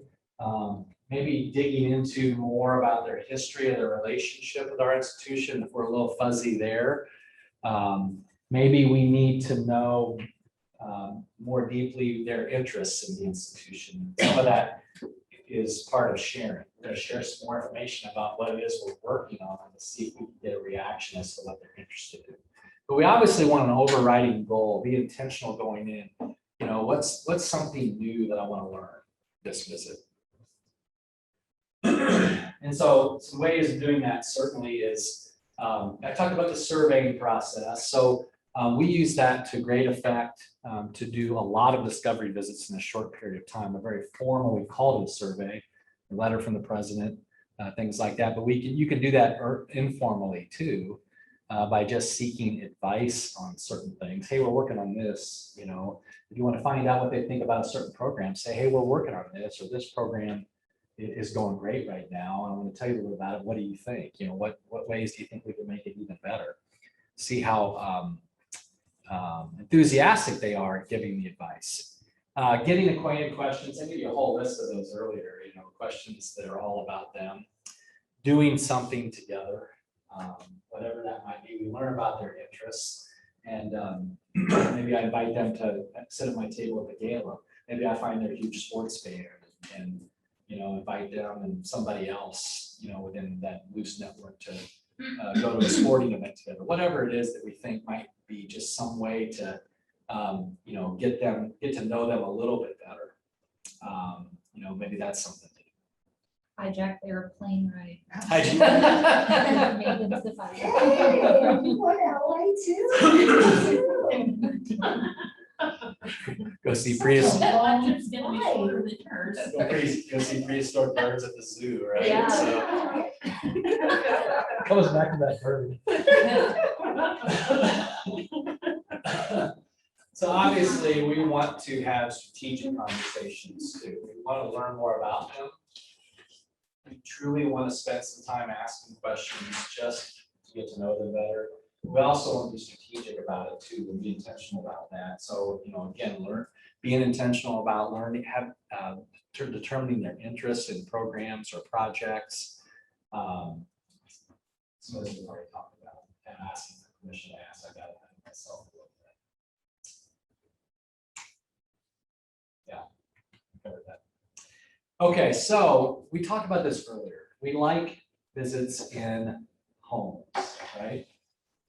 My favorite place to visit. Sometimes it can be a little too intrusive though, for some people. Certainly in the first visit, like, I don't even know this person. They want to come visit me in my home, so I understand there's some potential limitations to that. But there's also other information we can glean, and it's important that we're taking it all in as we go into their home. What can we learn about them and their family? What can we learn about them and maybe their love of arts? Is there any awards there that we can ask about? Is there any pictures of vacations that we can say, that looks fun, and have them talk about, the family vacation they went on? We might get a chance to interact with family and pick up some information there. We certainly get to understand what their house is like, what neighborhood they're in, and it goes back to the car thing that our founders were focused on once upon a time. But it doesn't tell everything. Sometimes people are house or car poor, right? And so we have to guard against that too. Just because they have a great house and a fancy car, it maybe means they're leveraged to the max in debt. But we get more information just outside of the conversation if we're in their home. There's some things that we can spot and ask about that might uncover some of their interests that will be key to building the relationship further. And then office is really the same way. Offices are great for that. I mean, generally you have a much smaller space to display what's important to you. And so you can almost guarantee when you see pictures in the office that that's some of the things that are most important, right? If they're displaying awards, that's something that's really important to them. And then you get a sense for, the type of company they're working at and maybe their level of importance if you don't understand, the type of or level of position they hold. Is there anything else in your experience that you've absorbed in meeting with people in their homes or their offices? Things that are cues for future cultivation that I haven't covered? To go back to what you said earlier, I'm always really nice to whoever is the receptionist, the admin assistant. One, because that was my first professional job, was as an admin assistant. Yep. And I didn't like it when people just sort of pushed over. Also, a lot of times if you can't get to the person, that can be your best advocate and saying thank you to them. And if you're sending a thank you note, something telling the decision maker what a great help their assistant was or whatever, it makes everybody happy. That's so true. I mean, unless they were terrible. But I thought they usually did really. Yeah. Yeah, getting to know that assistant might be future strategy of setting up appointments, Absolutely. right? Yeah, Absolutely. yeah, that's a great point. A tiger, there's difference in a tiger and someone who lives in their home, some of them there's no difference. And that tells you something, Right. that, Yeah, that how comfortable they are in their office, how comfortable other people in their office are with them, and how they address them. right. Yeah, is it Wow. first name or is it Mr. Smith? Exactly. Yeah, how formal or informal are they? Can cue you into how formal or informal you need to be. Yeah. Yeah, that's a great point. So, Yeah. Tell us something about their personality. Yeah. and if your donor brings their dog to the restaurant, and you leave at the restaurant, you do something right off. I think that would happen.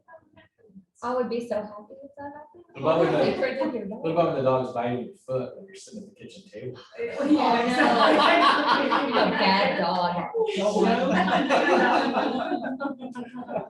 I always look for books Yeah, I look for books anyway because I like to read and want to find common Yeah. ground, but now in particular, we teach kids how to read. So if books are important to them, then that, home or office, it's a good cue. yeah, you could even use that as a question. Wow, I see you got a lot of books in there. What are you reading right now that you found interesting? What's the most interesting book you've read recently or something like that, right? Yeah. Let me tell you something about that. It's good. So we also need to ask ourselves, after every visit, was a move made? Meaning, I hope when you have your discovery visit, the move is made. I hope we got enough information where we don't have to necessarily have a second meeting. Sometimes it's necessary. Maybe the meeting had to be shortened because something popped up. Just couldn't get enough information. We need to go back. But after discovery visit, generally we want to make a move, right? We want to say, nope. We're gonna put them back to the direct mail pool here. They're not interested, they're not generous. They don't have the capacity. Or, yep, we'll move to cultivation. So that's a move. On cultivation, it might be cultivation for a series of meetings. It's still not clear that they're ready to, ready to invite.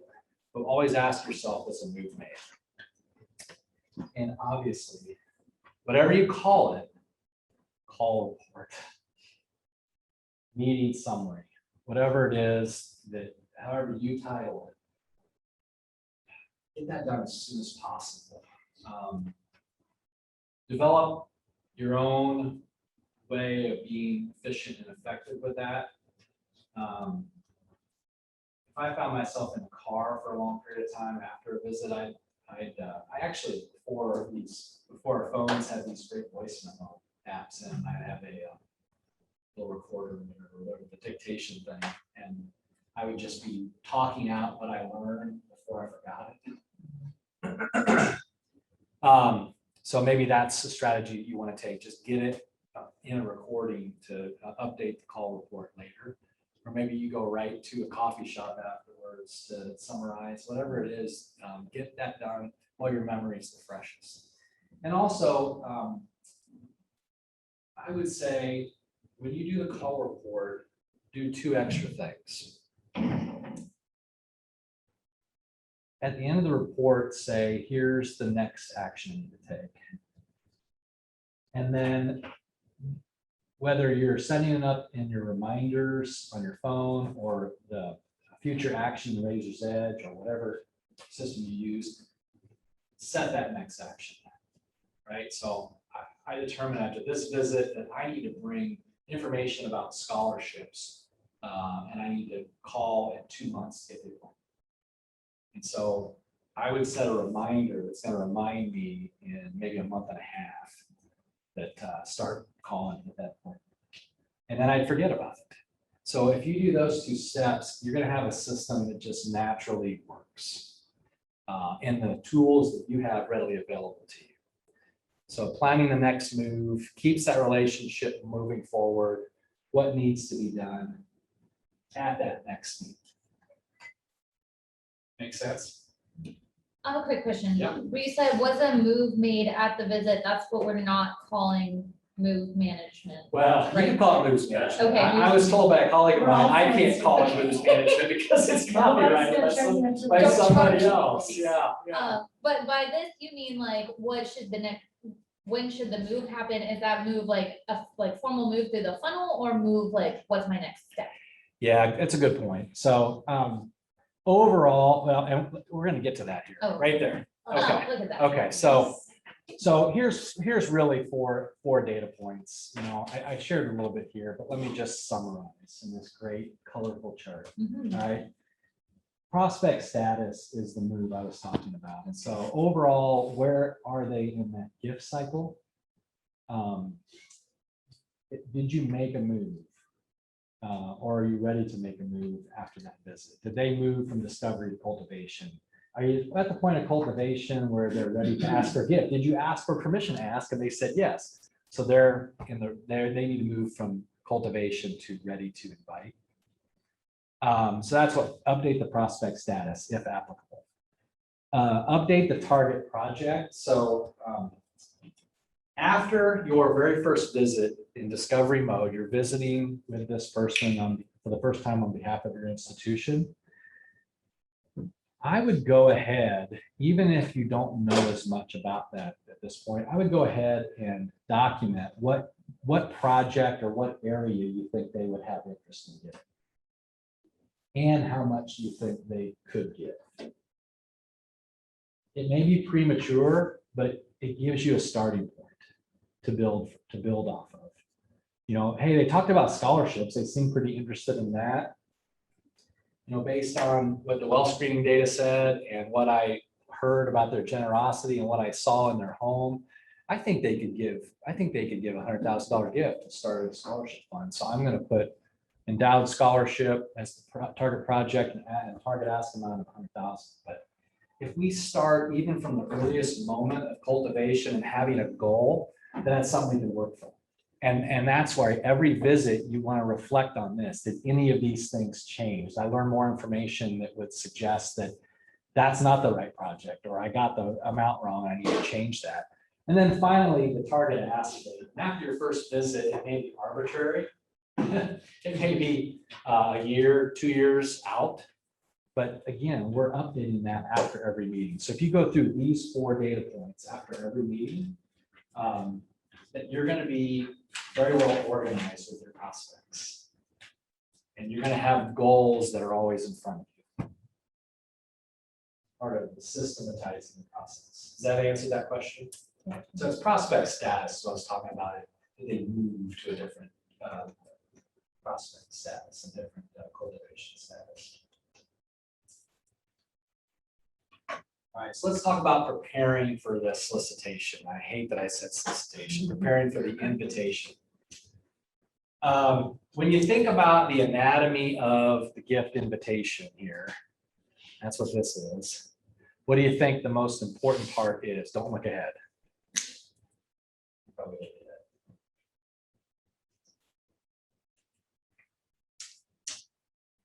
So I forgot you had printed slides, and it's a trick question. The most important part of the gift invitation process is really what happens before it. It's the preparation. We were just talking at lunch that in my opinion, when cultivation goes well, the gift invitation step is almost like an afterthought, right? You've done all the heavy lifting. You are prepared. And so let's talk through, I'm going to buzz through these pretty quick. This could be a checklist just so you know you're going through in your mind that you're ready for the gift invitation. And the first one is preparing yourself. And this is happening probably well before the gift invitation step, and it's worth covering.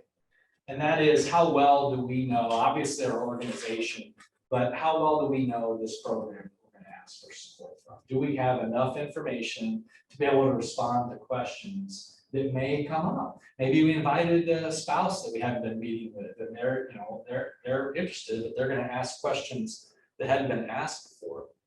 So do we have enough knowledge of whatever it is that we're asking for? Are we prepared to answer any detailed questions? And obviously, do we know the prospect well enough? And by the time you're at this step, you probably will, because you went through all those other steps. You ask deep and thoughtful questions. You practice authentic inquiry. We know the prospect well. All right, so believing in the cause. We haven't talked about this before, and that is, I guess we touched on it a little bit. Hopefully you have an elevator speech that includes authentically what the institution needs to do. That this place that you're working for, that you're raising money to further the mission. If at this point you don't have a quick elevator speech as to why this place matters, why it's important to you authentically, why do you do what you do, that's an important thing to have here. It may be something you need well before the gift invitation meeting. And I hope you're a donor. This isn't suggesting that you're giving to the same project or even at the same level. Donors don't expect that, right? They know you're working for the cause, but we want to be able to say, will you join me, as a donor in this institution? Let's say it that way.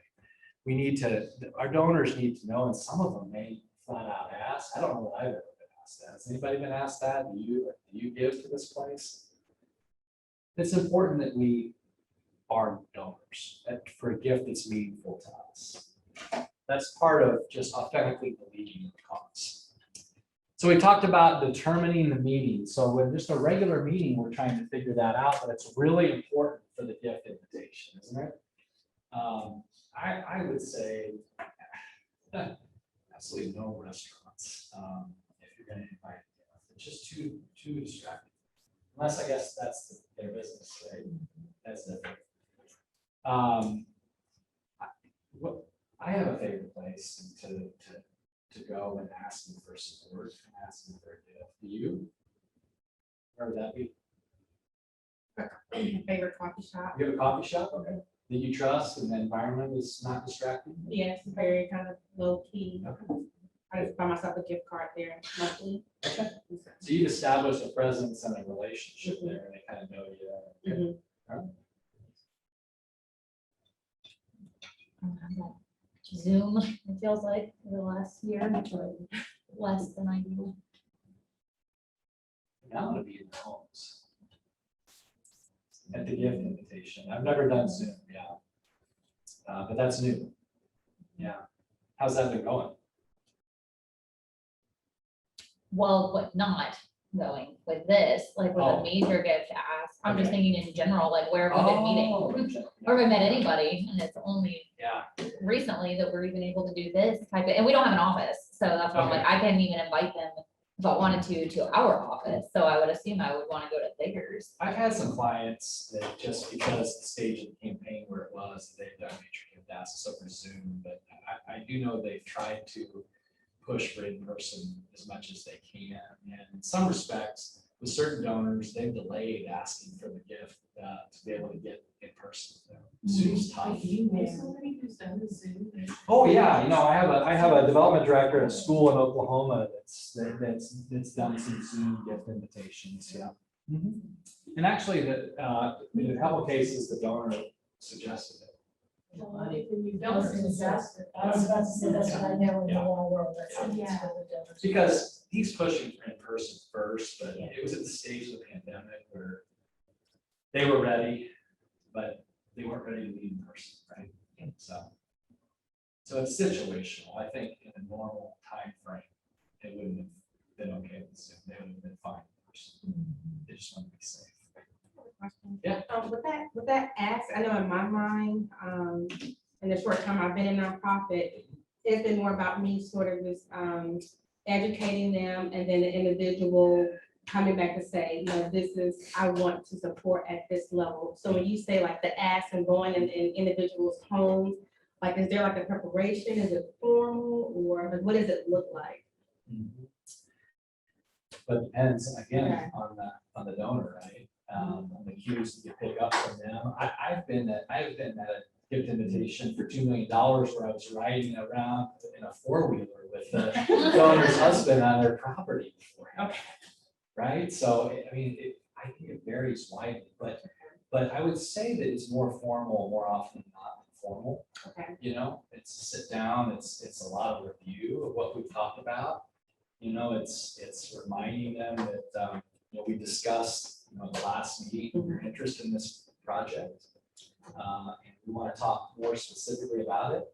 And we want to, here is what we're trying to do. Here's the impact it's going to have. You know, it's transformational for our future. We would love for you and your husband to consider a gift of X to make this project a reality. You know, sometimes it's covering any kind of recognition that may occur from it. You know, if it's a naming gift opportunity, we'd love to honor you, you know, with a gift of this size by naming the building after you, whatever.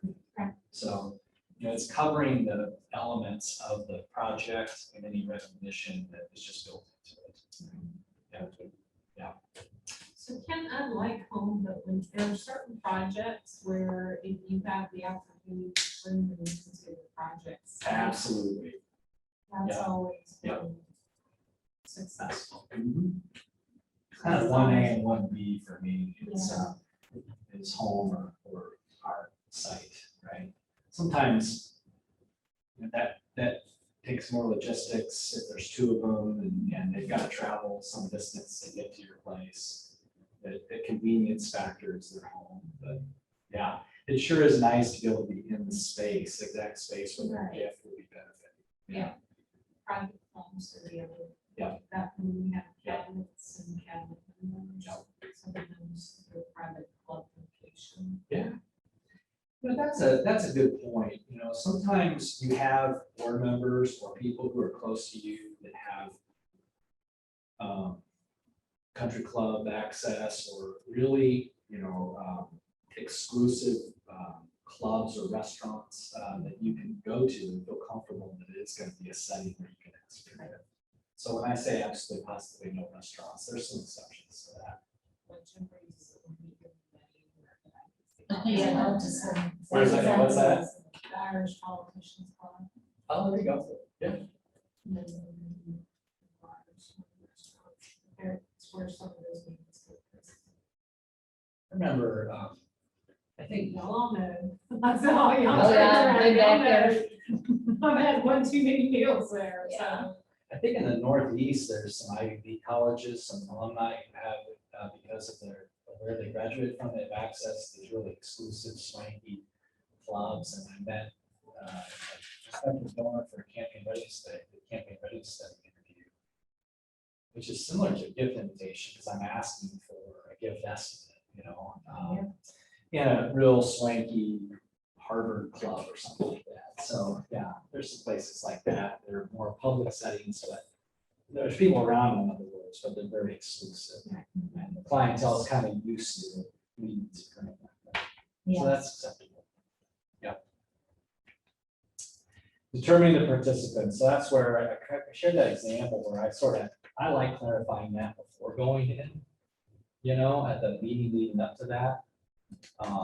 If it's question mark at all.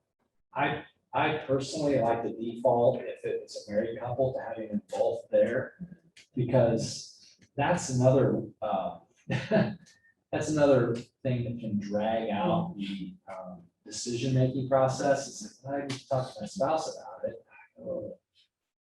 And then you gotta count on them relaying properly. And then you gotta say, well, we can get together again if that would help, and I can talk with them about it. So if you can, try to get the spouse there. And the other thing about it too is, depending upon the level of gift, you might really need somebody else there with you, especially if it's a very big gift.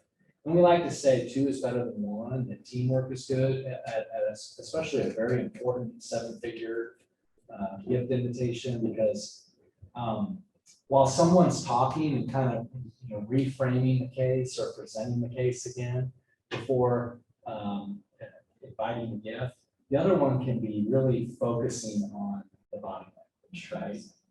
Like, sometimes it's hard. As much as I say, let's try to be, do this empathic listening and really put ourselves in their shoes, there comes a point during that gift invitation where you're presenting something, right? And you stop picking up on some things. And so while you're talking, the other person can be listening and vice versa. And that person can step in and make adjustments, and you work that out in the cadence. So, and quite honestly, the bigger the gift, generally, the more people want that CEO. But if they're not actually uttering the phrase, to be a part of it, they almost expect it.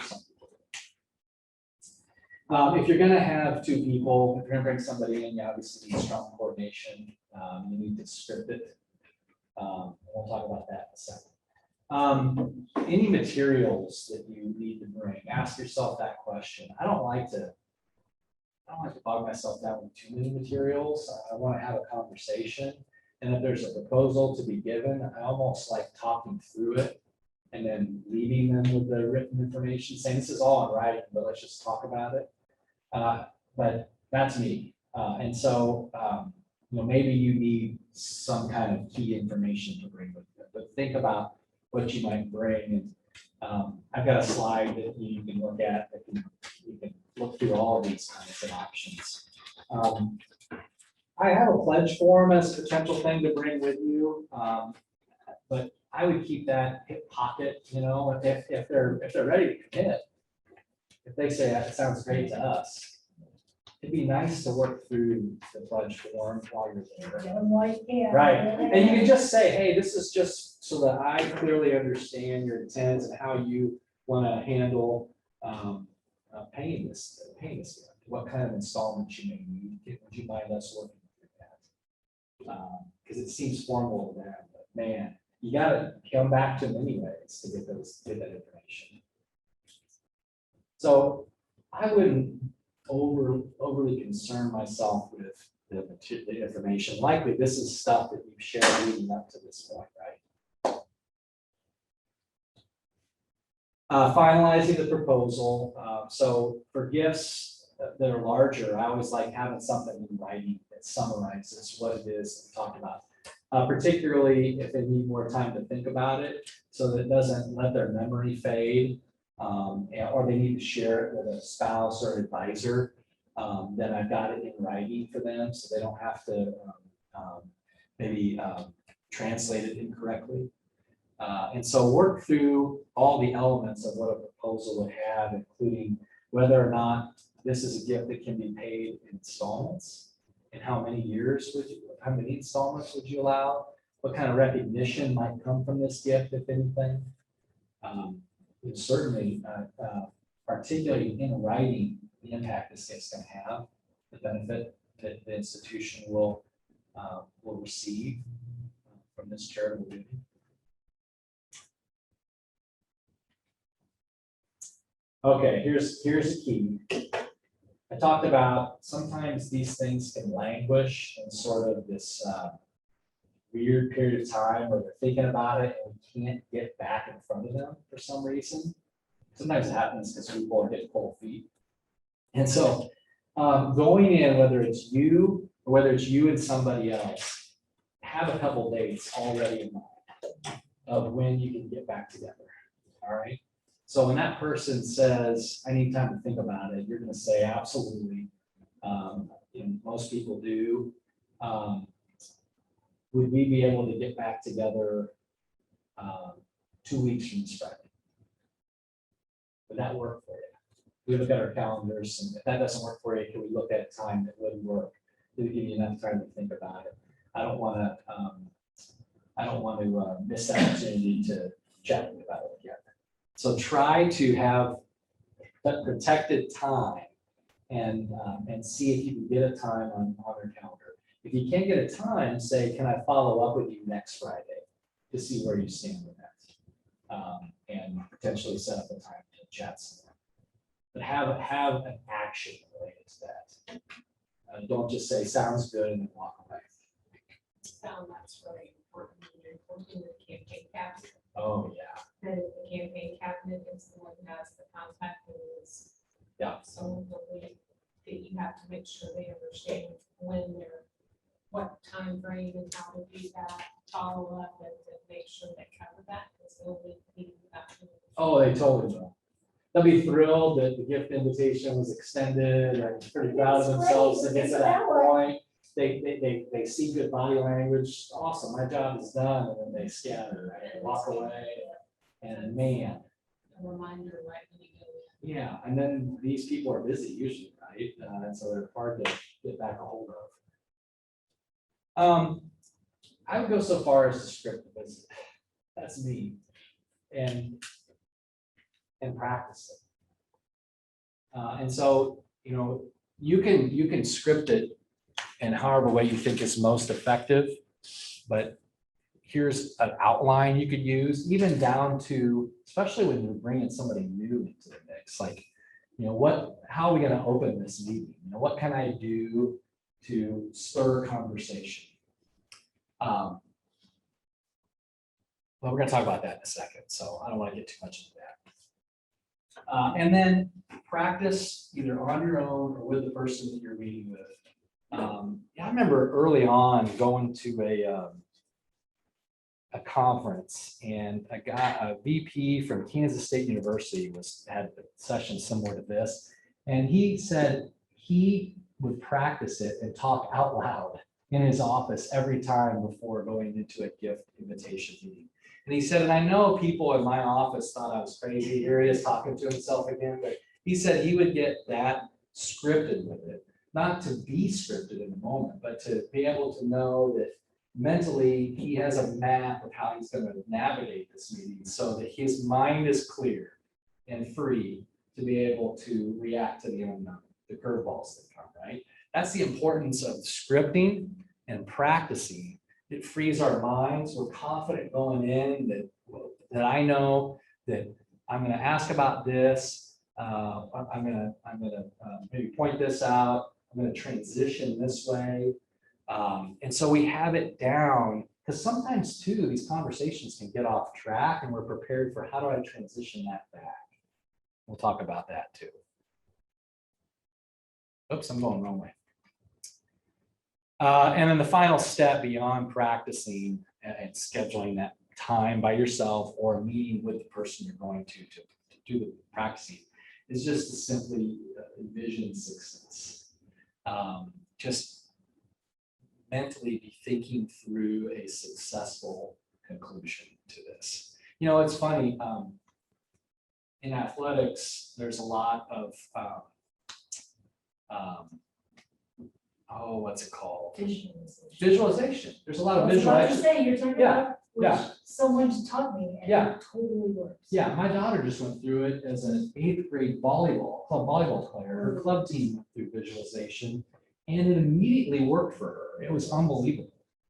I've done it in basketball and I actually went through a situation in reality that I had already been taken through visually with someone who was a psychology teacher that was taking us. So the more we visualize these successes, the more it generally does happen, or at least, you know, we're prepared for it to happen.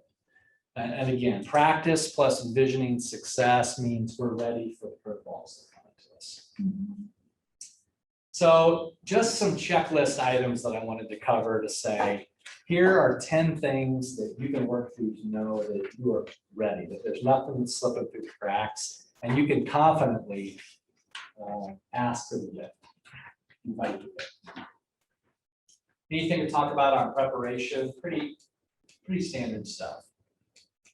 Did your friend do Amy Cuddy's power poses while he was I know Amy. talking to himself? I know Amy Cuddy. Yeah, she's a great author. What was the book she wrote? Is it the questions? I just remember her TED talk about the power poses. But did she do the book on introverts? Is that Amy Cuddy? No. I have a book of hers and I'm forgetting which one it is, but I don't know about the power pose. That's then you're in your office talking to yourself and standing. Yeah, like you won the marathon. I You're love like it. Superwoman. I love See, it. I did this sort of stuff all the time. People just walk right by my You've been there walking on the trail. They're like, oh, she's doing her thing. There was a day I thought, they're like, are you okay? So finally, I put my legs up the wall in the dark. I'm like, no, I'm good. Keep moving. Nothing. I didn't quite, so why? I didn't get away with all that. That's awesome. So fun. Well, I'm gonna have to look that up. Yeah, Love she's it. got good ones just for like, what if you, next time you're asking for a raise, whatever it is you're asking for. Power Well, pose. okay, so I just because I'm saying that, you were the first person to introduce yourself and you stood up. Why did you do that? Because Daniel Pennington told me no matter what room you're Okay. in, you stand up. Okay, I was thought born maybe, the I same- thought born the maybe it same was day. Betsy Smith who told you that. Yeah. Stand up, sit at the table, and as soon as you did that, I thought, you go, girl. Everybody stand up. I'm gonna lean in, Right, right? we can't let Lizzie stand up. Hey, I think this is a good moment for us all to stand up. Yeah. We're getting our lunch doldrums. You know, I know that happens. Yeah, I don't know if you read Daniel Pink's book. I forget which book it was, but he talked about this natural valley that we get into, you know, that happens generally about 2 o'clock. Yeah. And Yes. so it's just the pattern of the day. So I always Get up, swore if I stretch. were in charge, we would take a nap every day or two. And then I got to that point and said, can't nap. Oh my gosh, Aw. so much going on. So I like working with 4-year-olds. Still get naps. what was that book? It's a great Daniel Pink book. I can't remember the title of it, though, but he, part of that book suggested doing a 20-minute nap. Yeah. Yeah. And actually drinking a cup of coffee before doing Right, the a nap. coffee, my daughter does Mhm, this, the mhm. coffee power nap. Mhm. That's what she says. The Yep. Nappuccino, Yep. Dan King, the There it is. Nappuccino, Yeah. Scientific Five-Step Guide to the Perfect Nap. Yep.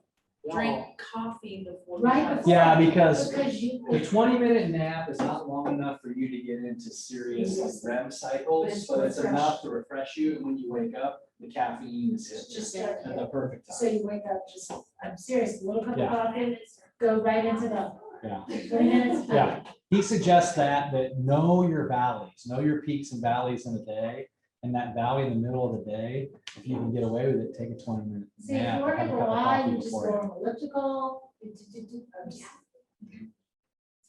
Was the book called When? Is that Yes. the name of the book? I just texted it to you. Yep. When, the Scientific Secrets of Perfect Time. There it is. That's awesome. It's a great book, but that's one thing he covers in that book. Yeah, yeah. The Nappuccino. You know, I drink coffee all day long. I do too usually. I know. I've learned. So before I got into fundraising, I worked for the Federal Reserve Bank, and one of the 3 departments I worked in was supervising savings bonds, and a lot of the staff were data entry staff that entered information about savings bonds orders all day. A very routine job. And so we, to overcome carpal tunnel syndrome and workers' comp, and just to have them be healthier, we would have scheduled breaks, ergonomic stretch breaks that the supervisors would lead, and we would do, these breaks. We had like about 9, 10 different stretches that we and others would lead. And yeah, right. And it helped get new energy going for the rest of the day. It also helped keep them healthy too. So I think it's good for all of us to do. All right. Well, we can stay standing here for the rest of the session.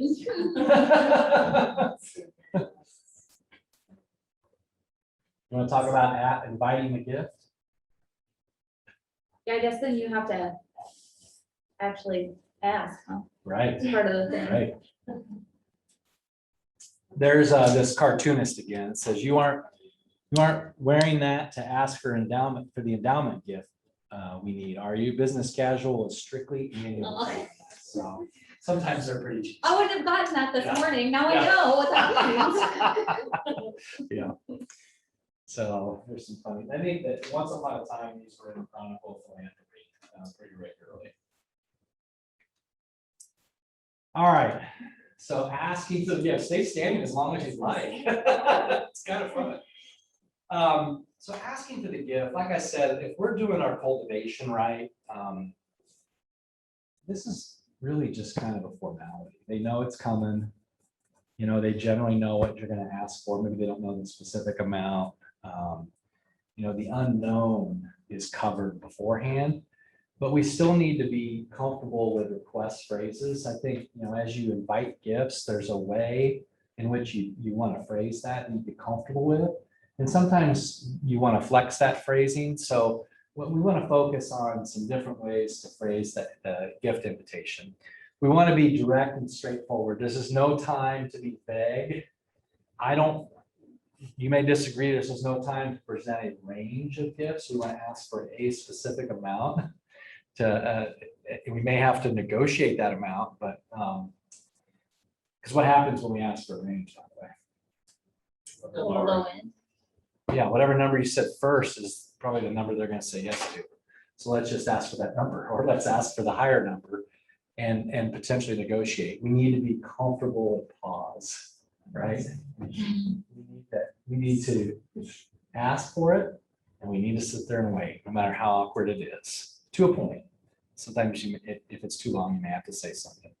And by the way, you need to know the person too. I had a person who was so deliberate, and I had to make sure the CEO knew that, hey, we might have to wait longer than normal on this one because she takes a long time to process, and that's normal. Be prepared for a negotiation or objections or idea exchange. And most of the times people need time to think about it, right? I always worried if they didn't need time to think about it, that I just under asked. Like, yep, let's do it. I think, I Yeah. don't know any time we've ever really waited. On one time, we've had to wait, the numbers come back.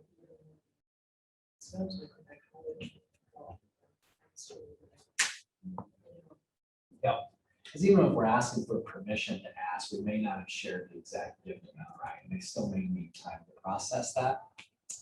So don't necessarily expect an immediate decision.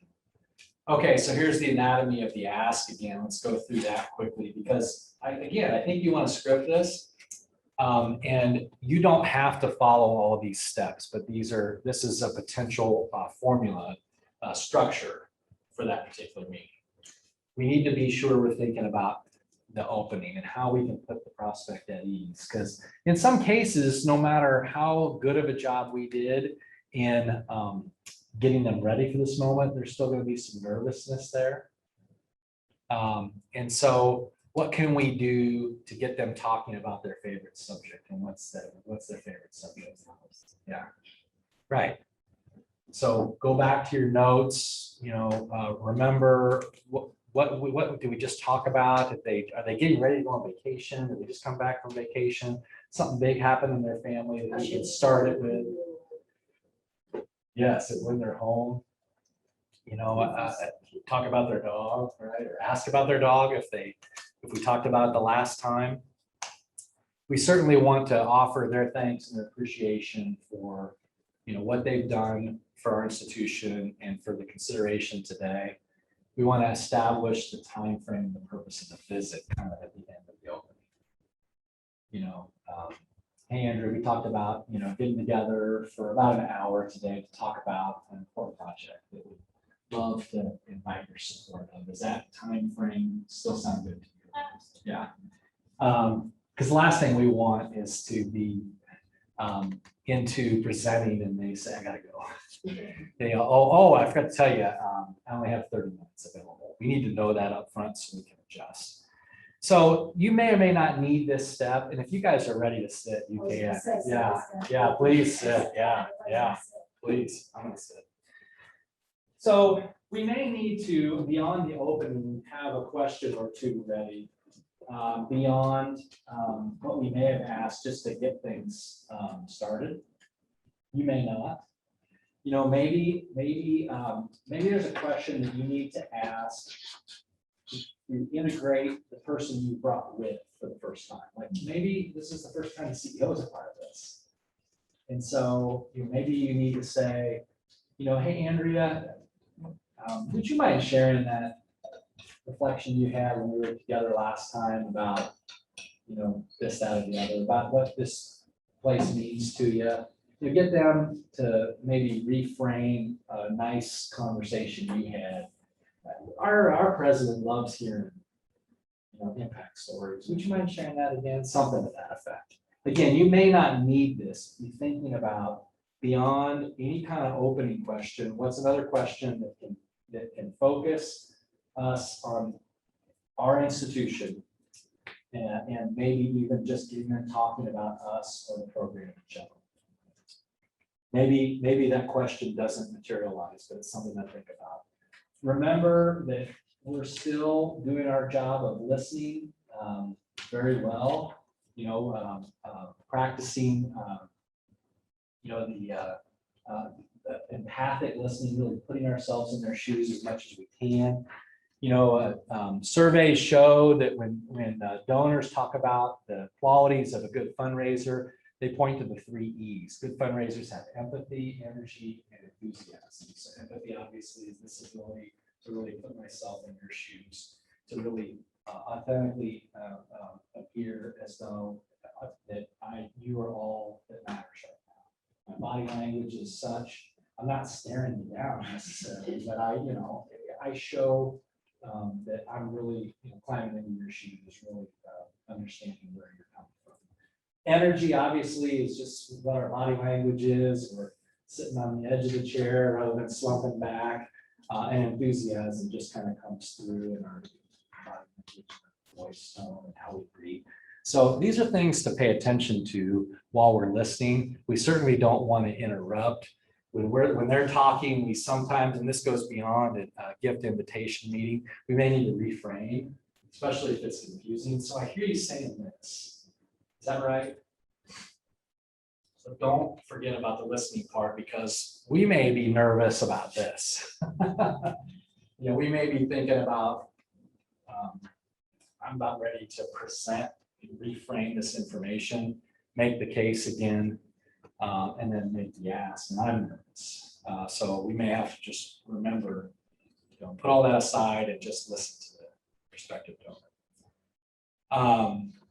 So presenting, if you have anecdotes or stories to include about impact, that could be a good, I should have put that in the preparation part. Depending upon what program or project that you're asking for them to support, if you have a really great story about a person who's benefited, this would be a great time to share it. Stories are good in general. Have you heard the adage, numbers numb, but stories are stored? So the more we can story tell, when we're talking about our cause, the better. And the story here, as we're talking about how important this project is, personifies it, right? It goes from a building to something that is transforming someone's life. So if you can have an anecdote or a story, prepare it that way. This would be a great time to share it. The presenting part shouldn't take forever in a day. Again, most of this is reframing it, and to tell a story is a great way to reframe it. But in general, I don't think you ought to take more than 10 minutes tops to make that case, because you might lose them. So it brings us to the invitation part, the asking part, and which approach to use in phrasing the invitation. Certainly, we got to understand who's giving the invitation. Is it me or is it the other person paying it? The different phrases. Okay, so straightforward approach simply would be, you know, so as you can see, this project is going to be just transformational for our organization. To help make this a reality, would you give $50,000? Just very straightforward. Okay, it's pretty clear. I prefer the consideration approach, although there's potential that it could backfire for the wrong person. My phrasing generally was, this is a really important thing we've been talking about, and it's gonna change lives at our institution. To help make that a reality, would you and your husband consider a gift of $100,000? It's a little softer than just would you give? Would you consider a gift of? Okay. The challenge approach can be construed two ways. Sometimes there is a challenge that the donor has given. You know, if you're lucky enough to have a donor challenge, somebody stepped out to say, I'll give $500,000 if other donors will match that. So you can say, will you help us meet this challenge? The gift that's been put forward for the gift of. Sometimes you can say, would you help us get closer to overcoming this challenge, this barrier of entry to education, this challenge we face in literacy with pre-K kids? Would you help us kind of start overcoming this challenge we face with 53% not reading at appropriate grade level with a gift of X?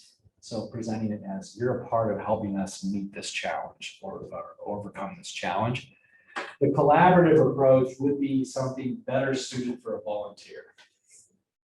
You know, maybe even a friend, maybe a board member asking another board member, you know, hey, would you join my wife and I and get this thing done for this place we love with a gift of? So these are some general considerations for phrasing. Notice in each example, very basic example I gave, I'm suggesting asking for a specific amount, and how it gets fulfilled is a separate issue. I want to go back to consideration. I've never had anybody say this, but there's a chance when you say, would you consider a gift of $50,000 for this project? And either cover the project before or after the invitation. Would you consider a gift of $50,000? I suppose someone could always say, well, yeah, I'd consider it. You know, it could lead towards a vague answer for someone who's not ready. I guess it's never happened to me. I don't know what phrasing you like to use. But you should be prepared for maybe somebody to say that and how might you respond. Ask for a specific amount, how it gets fulfilled is a separate issue. All right, so here's a funny story. So years ago, when I was doing just a session on this, I had a guy in my workshop say, I will never wait to cover how it gets fulfilled. In other words, every time I'm going to say, would you consider a gift of 100,000 could be paid in installments of up to 5 years? He always adds that in. And I said, well, why? And he said, the very first time I asked somebody for a gift, he freaked out on me. And I asked him, I think it was $100,000. I asked him for $100,000. And he said, the guy said, holy curse word. You want me to give it that? I can't do that. And he just went on and on. And he found himself backtracking and he said, well, hang on. Does it matter if it could be fulfilled over a period of years? Oh, well, yeah. He goes, how many years? Well, up to 5 years. Oh, yeah, well, I can do that. So he won't ever put himself in that situation again and have that kind of reaction. I was always okay with it because I felt like it was a lot of words to say, you know? And if I ask somebody for $100,000 straight up, and they say yes,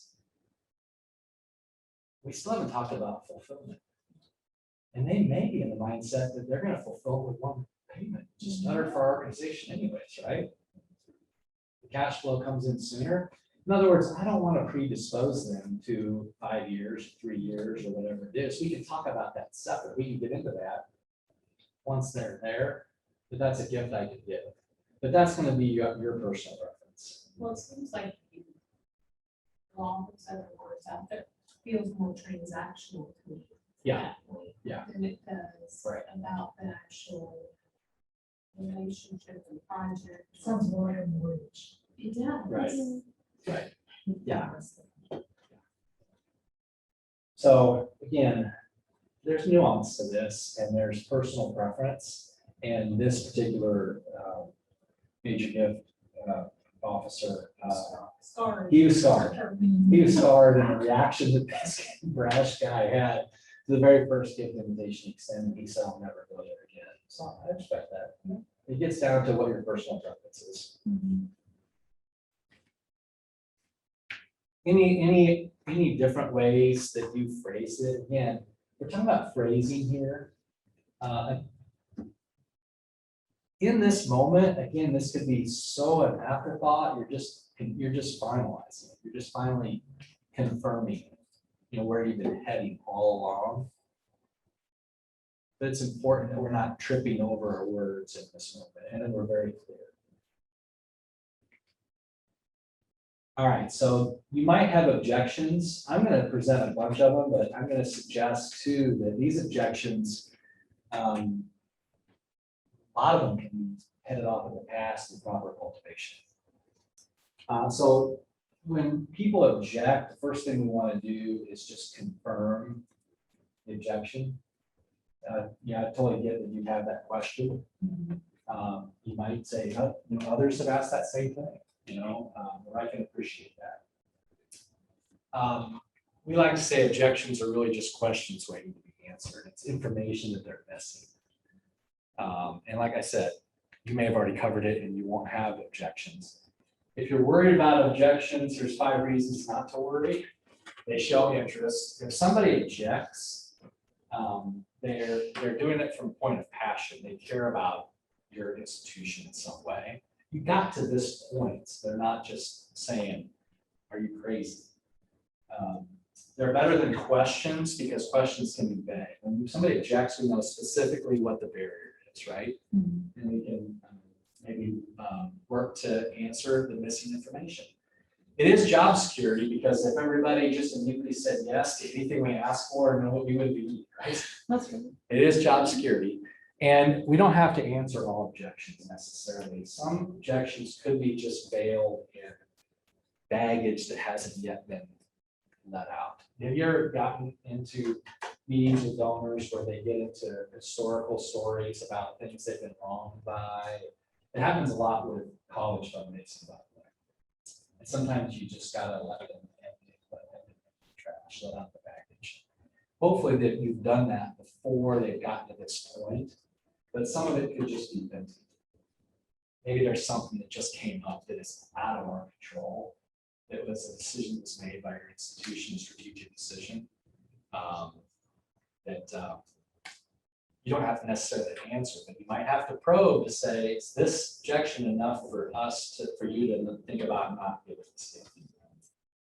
And in most cases, objections are similar. So let's talk about some that are similar. Sometimes we miss them out, right? You're asking for too much. That's more than I expected. Not looking ahead, what's something to probe for? Nuh-uh, I ran a wealth screening on you. You're wrong. Check again.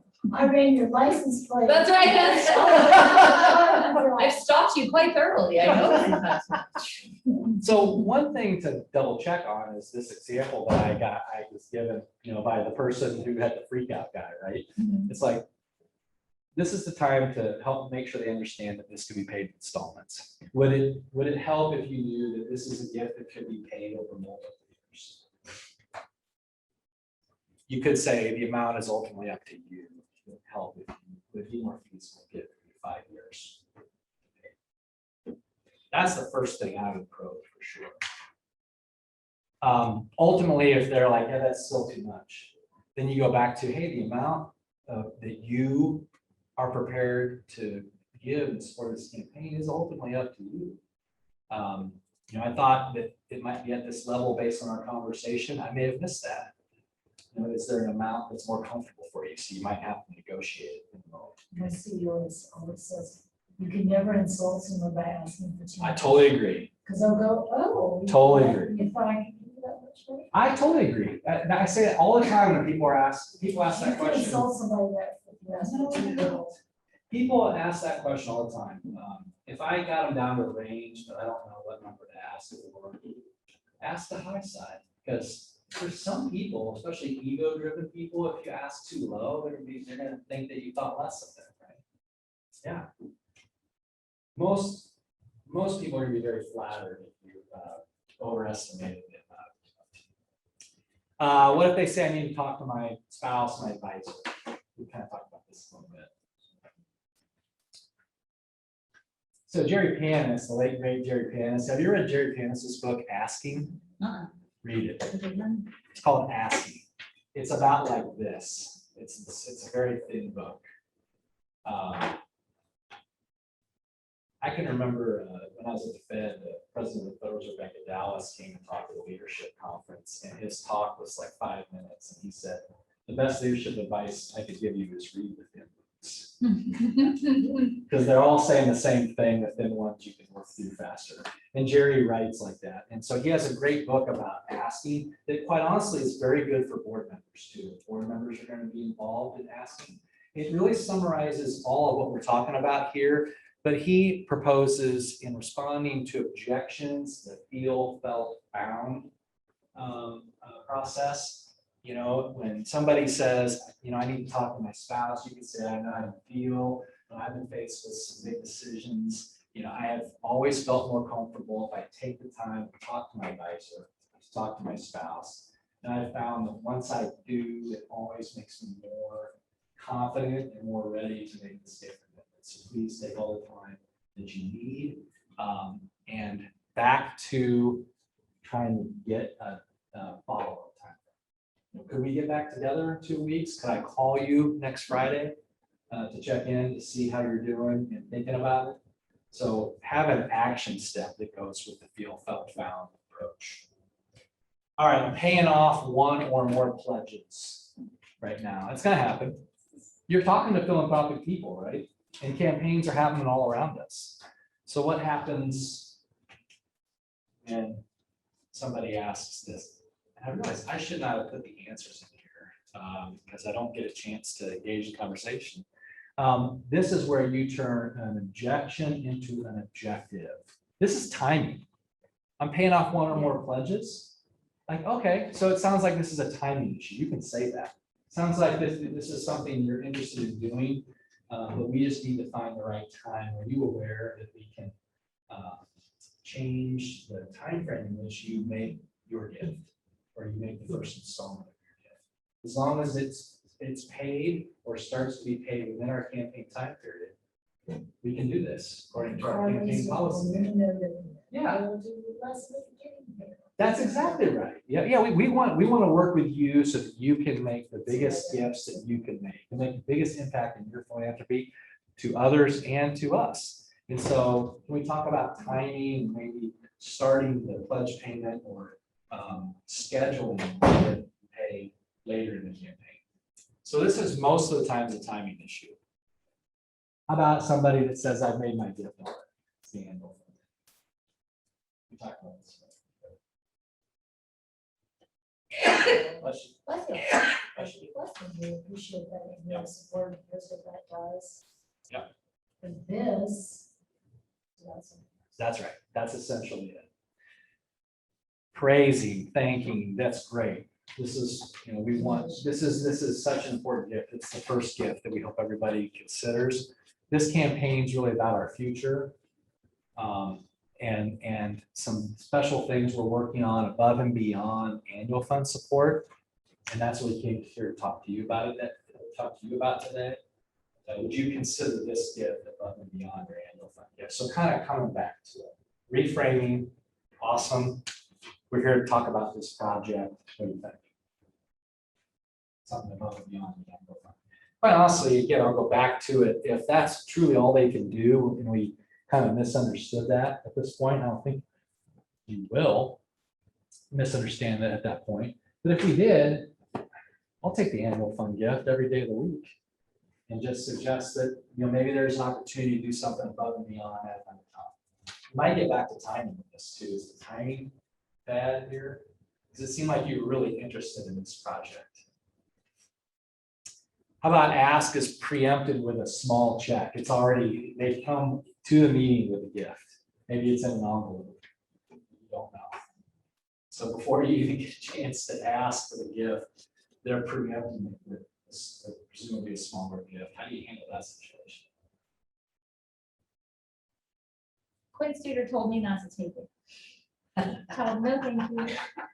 Like, we'll talk again, or I did something wrong. Like That's funny, from the $250 million network. Yeah. Check there. Yeah, he was like, you would be like wrong to take that. Like, he was like, if I were you, I'd be insulted. I was like, I am not in the business of turning down money, but okay. Right. So have you been presented with a situation then where they brought a check? No, this before you was had a just- chance to ask? It was mentorship, and he Okay. told me this might happen to you, and if that is the case, then Yeah. how, like, leave it on the table. Yeah. I always call those go away gifts. Yeah. Go away gift. Go I away always say gifts. go away gifts. And I said, go away gifts operate at every level. I mean, Girl Scout cookie, the Girl Mhm. Scout girl at the door, your go away gift might be, I'm gonna buy one box. I said, everybody's got a go away gift. It might be $50, it might be $5,000. It's just a different It's level. just, Yep. yeah, it Yep. doesn't matter how many zeros, it's whatever they got, whatever they're going to kind of walk away. So Yeah. then, Yeah. did I miss the boat on this? Right. Yeah, it makes me think I'm talking to the wrong Did I person. miss the boat on this? What was I misunderstanding? Do I need to backtrack a little bit and say, Yeah. about, based on, this is a phrase someone told me, based on everything I've learned about you and the time we spent It is. together, Yeah. based on the time It we is. spent together and what I've learned, Yeah. I understand, I believe, I hear you That's saying. And so if we're Yeah. gonna really go deep and go wide, Yeah. we need to have, this is a bigger conversation. with Yep. us. Yep.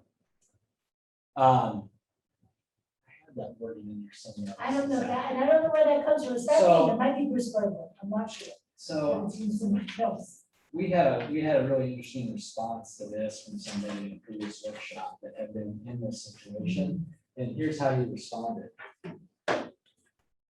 When it happened, he said, I see you've come prepared. Oh, I like that. I have also come prepared. And I came prepared to ask, and he knew the amount, by the way, it's like $10,000, he's gonna ask him. He goes, I came prepared too. I was prepared to ask you for a consideration of a gift for 50,000 for this project, because it seemed like that was sort of the level that we were comfortable with based on our past conversations. Would you consider this check the first installment? What's that? And he got it. Oh, I like that. I'll Write still it take that down. with the installment. Yeah. That's nice. He got it. And the key was, he praised that person for being prepared and boldly said, I came prepared too. And our conversations led me to prepare to ask for a gift of this size. What do you think about this being the first installment? And that prospective donor did it. It was pretty impressive. So same example here. That's just a different way of phrasing it. I kind of rephrase what this person was suggesting. How about I could consider a small gift now or a larger one later? There's a pretty obvious choice that we take there, right? I hope you take a larger gift later, right? I don't sign pledge forms. So when people give the gift, we need to document it, right? We suggest that when you create a campaign policy manual, that's in the manual. But yes, not counted until it's documented. So how do we respond to people who say, I don't use pledges, I don't sign pledge forms? What we would suggest is that we help them understand that this is a policy. Here's why it's policy, because we're audited on this. Yeah, our auditors will randomly select pledges and verify them to make sure that we're doing our jobs properly. And also, we want to make sure that we totally understand your intentions and then we carry them out appropriately. Particularly, if I get hit by a bus tomorrow and I'm the only one to talk to you about this gift, we want to make sure that others know how we carry out your wishes and your intent. Sometimes people will say it's fine and dandy, but I'm just gonna give this amount every year. And my word is good.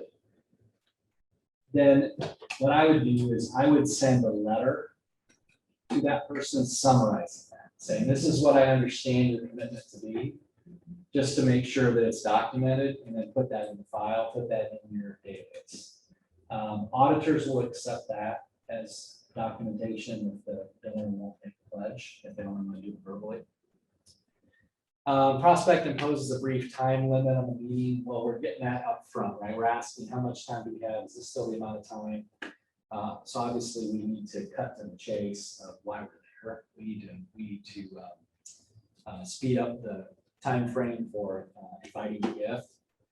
I've never had a prospect as a non-talker or it's silent because I don't know, you get to this point and all of a sudden they plan off.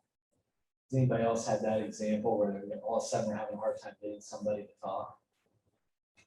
I mean, I would probably pause, and this is a matter of just kind of understanding what's odd, and maybe just stopping and saying, is everything okay? Yeah, I kind of sense something's wrong.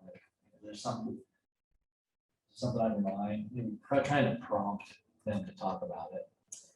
What if they're overly aggressive or talkative? It might be the spouse that's coming in new. It's a big talker. Thoughts on handling that?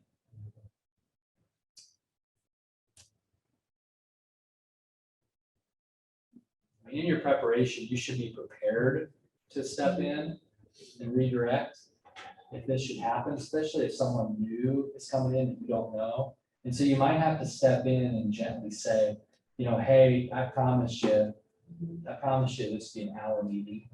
And I want to make sure we get back to the purpose of the visit. So that's why it's important to frame the time frame up front, remind the time frame and the purpose. So then we're going to step in and we're going to say, let's get back on track here because I want to make good use of your time. Let's get back to the purpose of why we're here.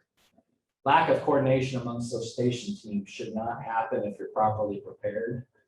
But be aware that you might have to go off script if, I've had this happen with a client that had a head of school that just sometimes lost his mind during meetings like this and would get way off track, and she would have to be ready to step in and just finish the meeting. So sometimes you might have to be ready to do that. If there's somebody that just goes weird on you, forgets what they're supposed to do, you might have to just jump in and carry them. When they say yes, we obviously want to thank them for that commitment. We want to make sure to clarify the verbal commitment if it's unclear. If we can complete the pledge documentation together while we're there, just say, hey, can we do this in the moment, just so I'm clear on your intent? And then follow up in writing with the pledge would be good. Closing the gift, we know that it's not always done in person. It might require a series of meetings or phone calls. Be sure that you're saying, I'm going to call you on this date and do it. Get that agreement on the time frame for the decision. Try not to let it languish, even if it's going to go farther out. Make sure that you're saying, okay, I'll call you. I'll get back to you in a month, right? And then make sure you're getting back at that time frame. A flat no. Okay, so handling rejection. So we want to go back and we want to find out what went wrong. Can I just take a minute and ask you a series of questions? Because I feel like our conversations were really good, and I would just love feedback if you don't mind. Too often, I think it's easy to turn tail and run and just say, man, that felt terrible. But let's find out why did they say no?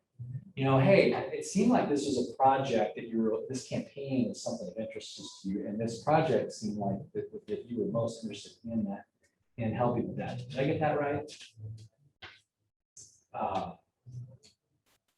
Was the amount wrong? Because we would love to work with you on the very best gift that you want to give to this campaign. So if the amount was wrong, is that something we could discuss?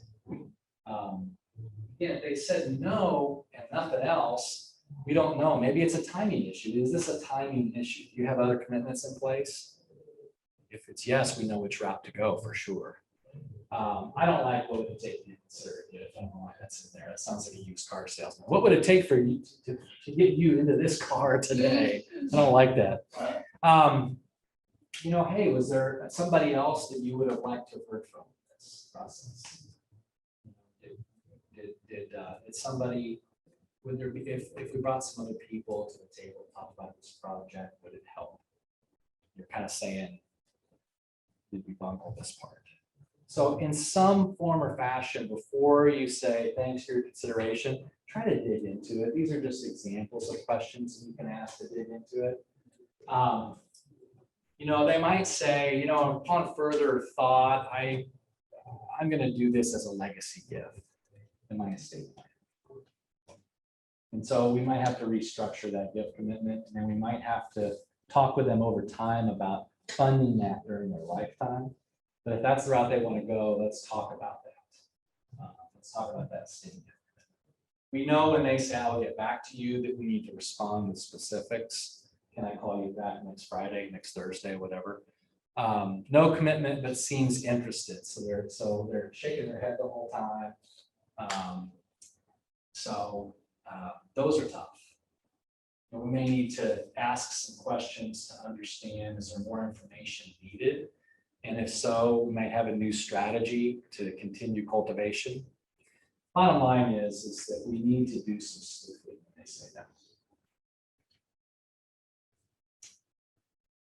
Questions about the gift invitation process, handling rejection, or handling objections, and handling rejections.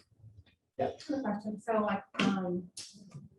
if you have someone, I have someone where they're saying, yes, I want to make a commitment, but I'm thinking about it. Okay. And so of course, I follow up like, hey, do you have any questions, or just engaging with them, and hey, we have this event on campus, come join us, virtual event.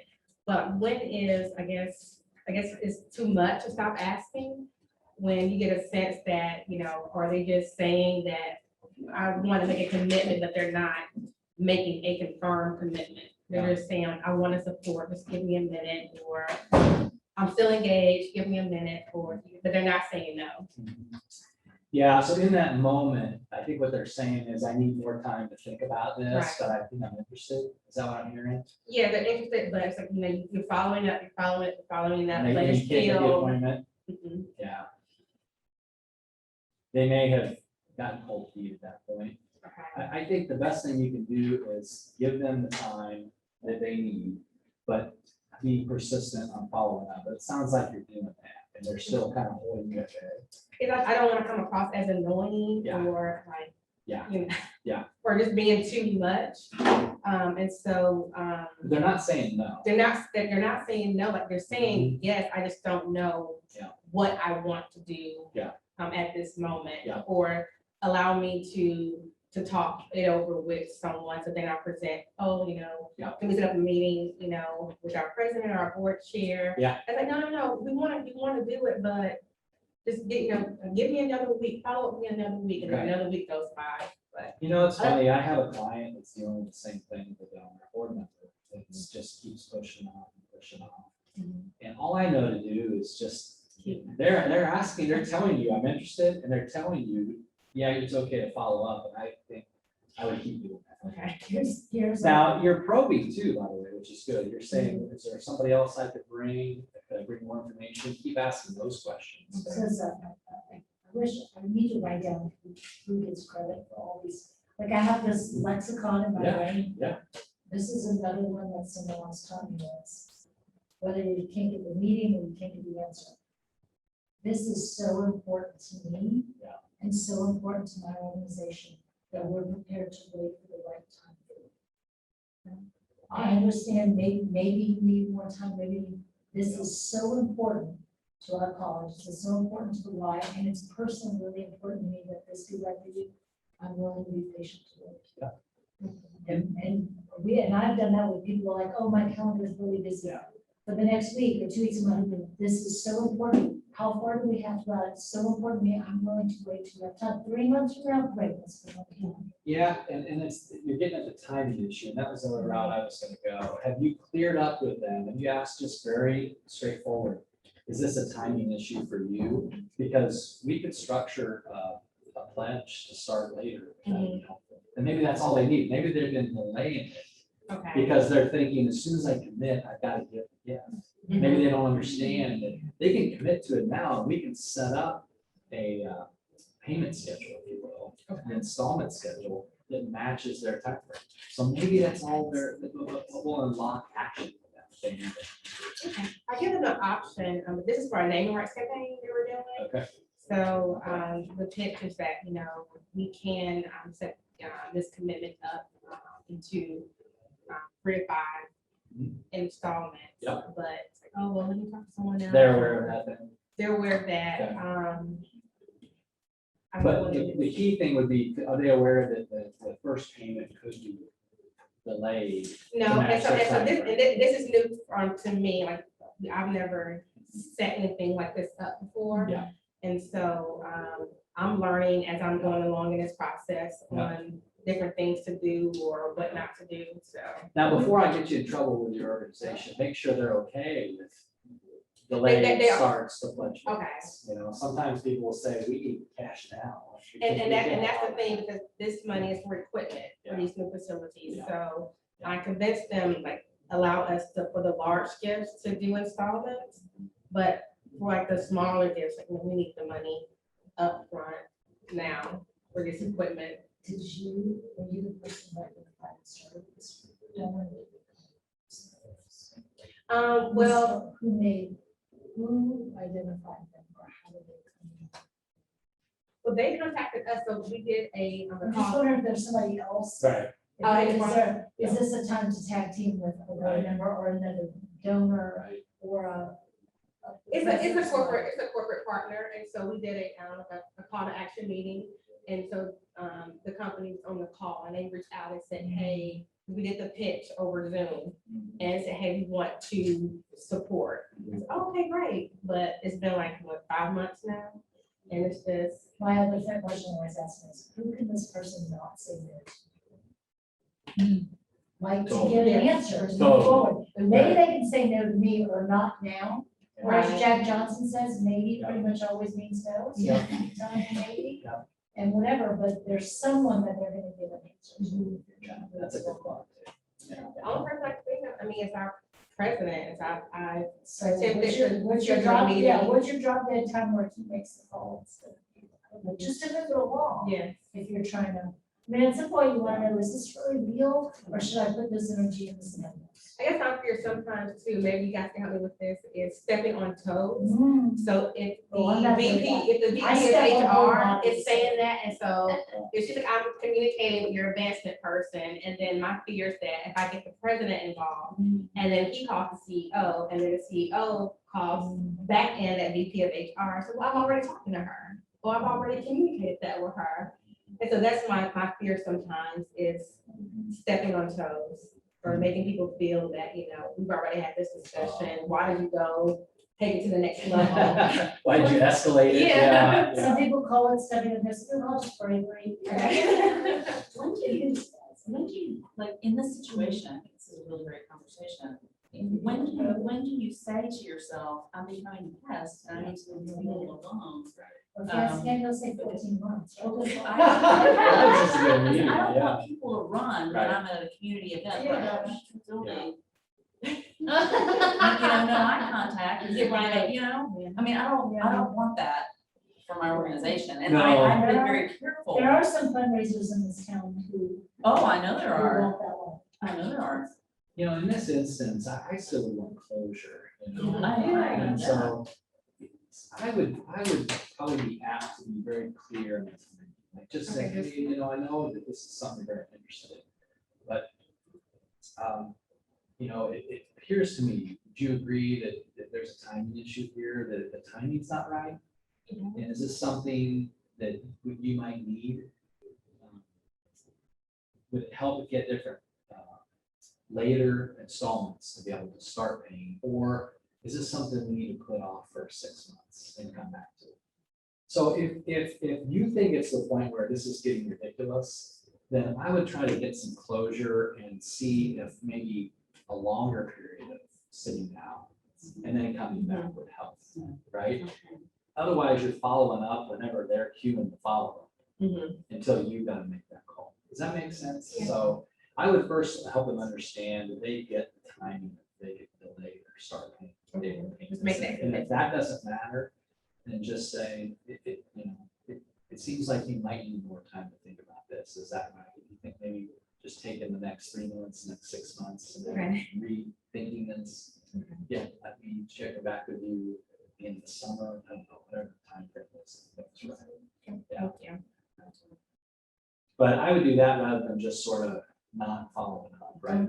Right. Yeah, yeah, don't ghost it, So that just made me think too, that for some, if it's a corporation, there might be something Yeah. to their fiscal year. No where, doubt. like, if, No you know, doubt. if we can delay that into after your next Totally. fiscal year, or then for, I guess, for an individual, it's a Yep. tax year, like, well, within this tax year. Yep. What's your giving gonna be like? But that was what we got so much, because also we were working with public school districts, right, and it consulting, so like, there's not often a line item in the budget for that, and so that was the biggest thing, was like, this is not in our budget. Yeah. And then I think a lot of times people will hide behind that, because that's a big, it's a whole other thing, to try to get that changed, or to work that in, or get an amended budget, or sort of get a board approval for that, or whatever. Right. So that was a lot of times we'd be like, okay, well, the fiscal year is gonna change, like, we could go ahead and get started on the work. Yeah. But the payments don't have to come until later, like that type of thing. Just demonstrating flexibility, because then at least if it's still a no, you know you tried, like, you Right. offered every possible Exactly. option. Exactly. Yeah, closure is what you're after. Do I have permission to come back? There you That go. is the best. Yeah. We already know each other, we know what our items, know what we're doing. If now's not the right time, we have a chance to see what we're starting to build. Do I have permission to come back? I went after that 3 years in a row. Okay, can I come back next year? Can I come back next year? And then year 3, he came to me. Yes. He Oh, knows ideal. that- Yeah, whenever he sees me. Oh, I just want to shout, I told you. I just want to- See, I always like within a broader campaign effort, somebody, maybe it's a foundation, maybe it's a corporation, maybe it's an individual, that gives a larger gift, and it's a challenge gift to say, I'll give this 500,000, this million, or whatever, if you match it within a 12-month time period. If you have some urgent component to it that's involved in a match, then you can create urgency with this donor. Okay. You know, but I'm not saying create a match program just to just give, but that's the advantage of having some sort of challenge gift structured within the campaign, Okay. is it can get some people moving and motivated that may otherwise just go away. So, Thank you. yep. Let's talk about the last section here of our time frame together, stewardship. Last but certainly not least. And the title of this is it's beyond expressing gratitude, it's demonstrating impact. And so and what's interesting about that phrase is if you type that exact phrase into Google, some of the top results are going to be 15 creative ways to say thank you to your donors. Appreciation leads to retention. Donor recognition ideas. The perfect thank you. How to thank donors and bring them closer to your cause. 20 engaging ideas for thank you letters. So when we think about stewardship, we think about all the different ways we steward donors. What's missing from some of these top Google results?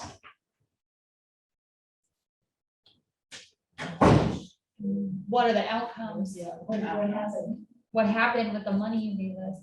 Yeah. This is, Google is performing the same way that we perform as advancement professionals, sadly.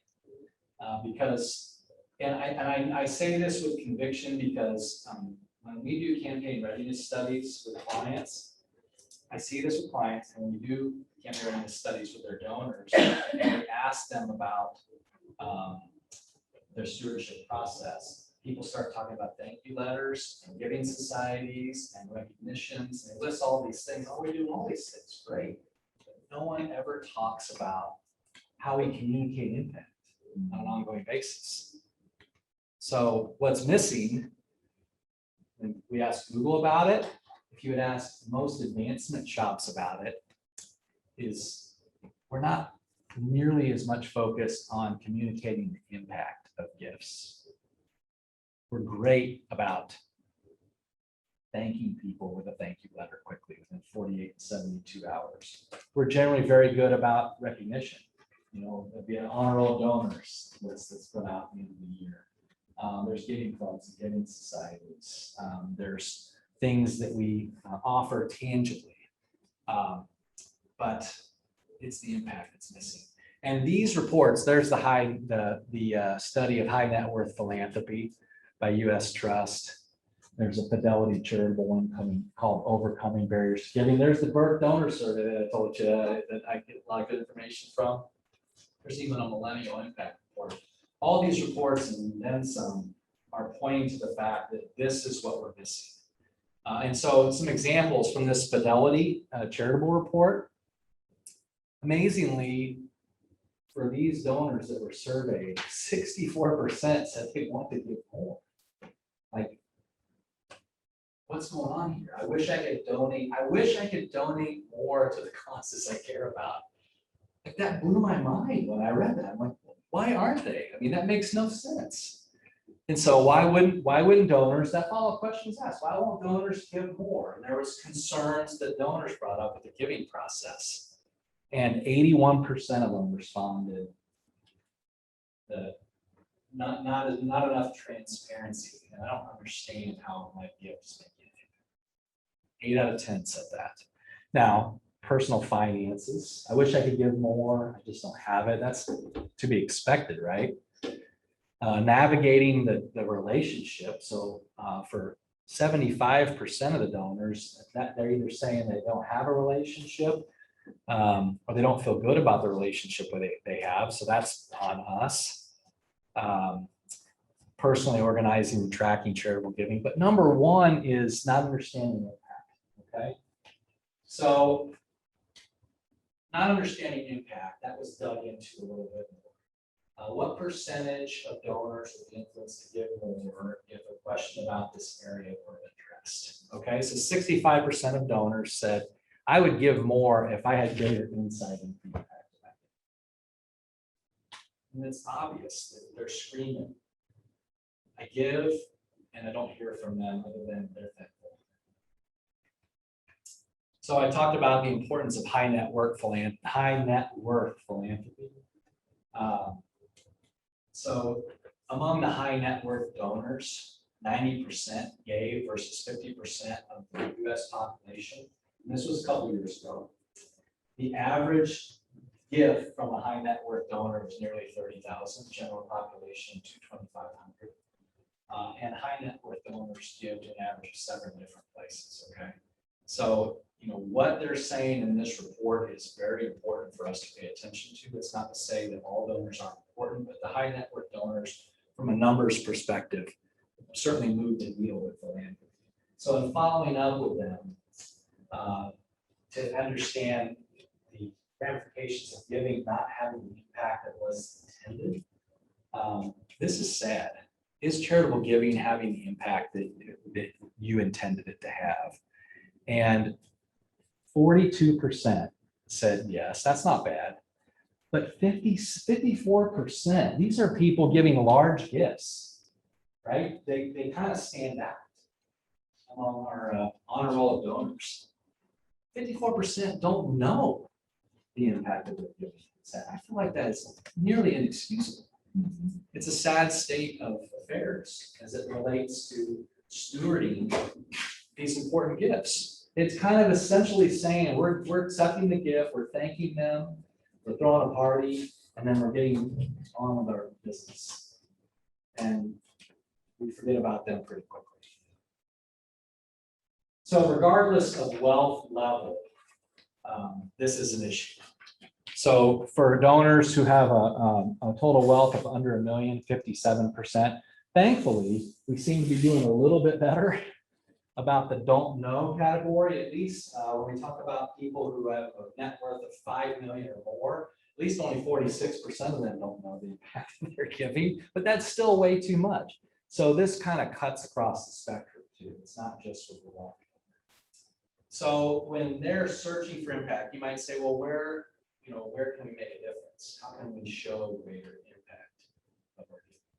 So where do these high net worth donors go to seek information? Well, they go to our organization. That's pretty obvious. So if we're in one-on-one relationship with them to ask for the gift, we can be in one-on-one relationship with them in stewarding that gift, and reporting back to them, here's what it's done. 50% of them are left with their own perception of it, though. Perception. When they seek information, half of them are left to leave it to their own perception. I really don't like that. Now, there's some other ways that they give it to the media, through peers. So, it's obvious that they're wanting it from us, and their own perception is oftentimes where they're getting it. The search for knowledge. What are they interested in knowing about as far as our organizations, or when they're being cultivated, or when their gift is being made. And this is kind of a side note. So giving knowledge that the wealthy are interested in. So that involvement leads to investment. There's confirmation of that. Identifying the right volunteer opportunities. So I take this to mean that, can we involve them in some way after that gift? Do we always have to look at that as a cultivation step? Can we have them be involved in the life of our organization as part of our stewardship efforts? Is that a way for them to kind of become even closer to us after giving the gift, if they're not already?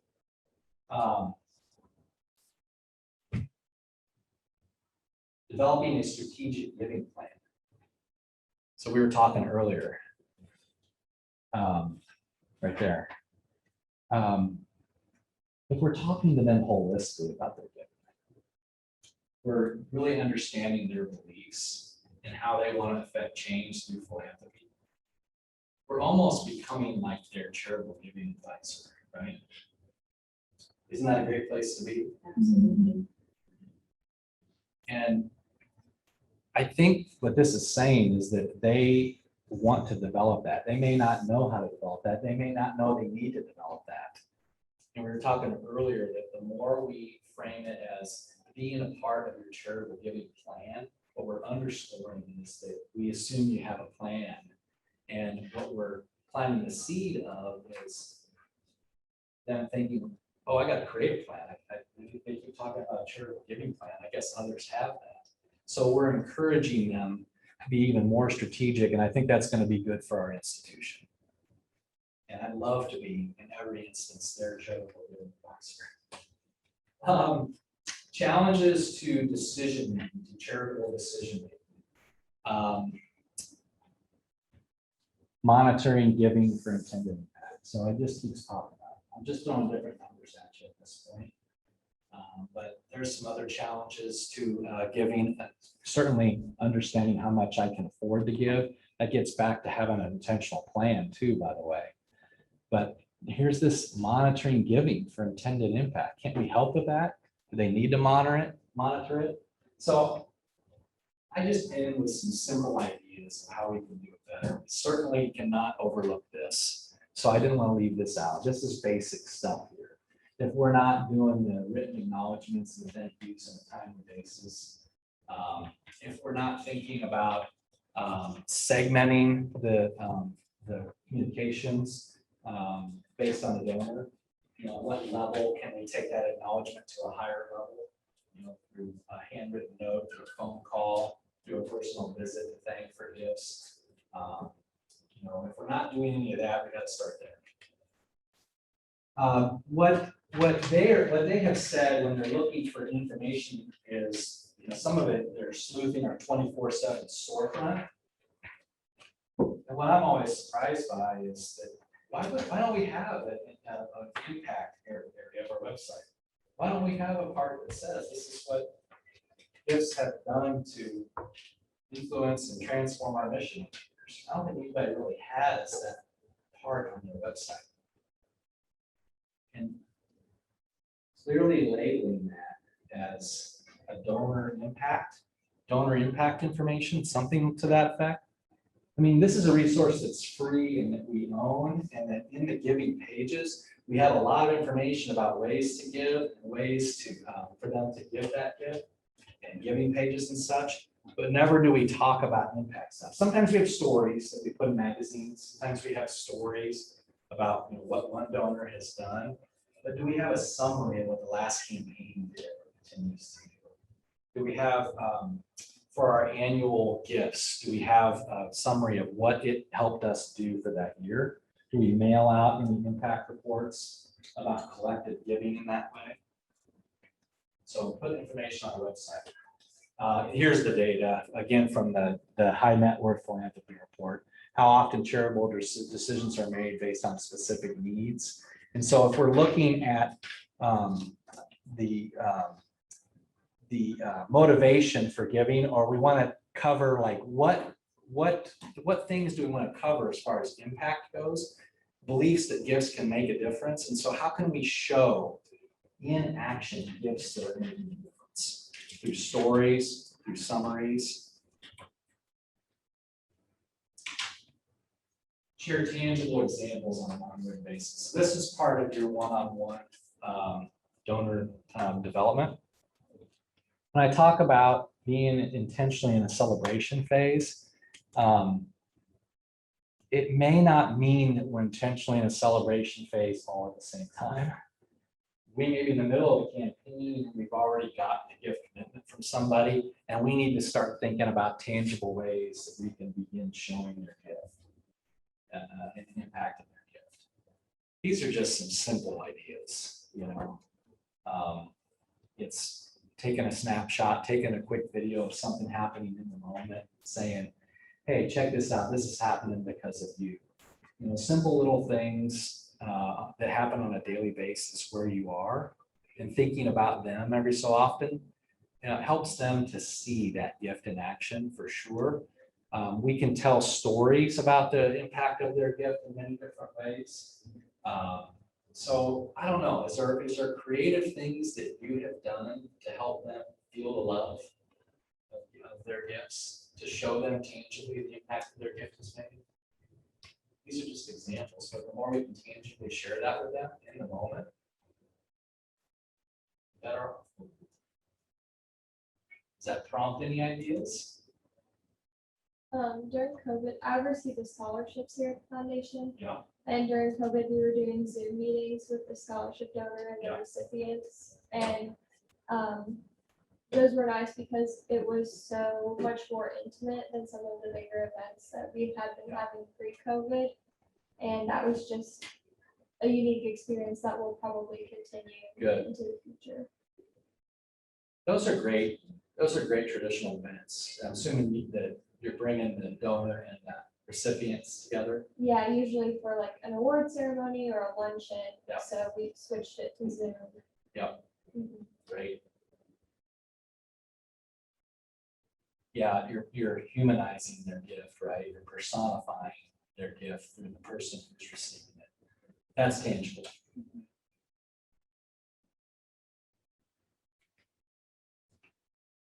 And this is what you're doing. What would happen here?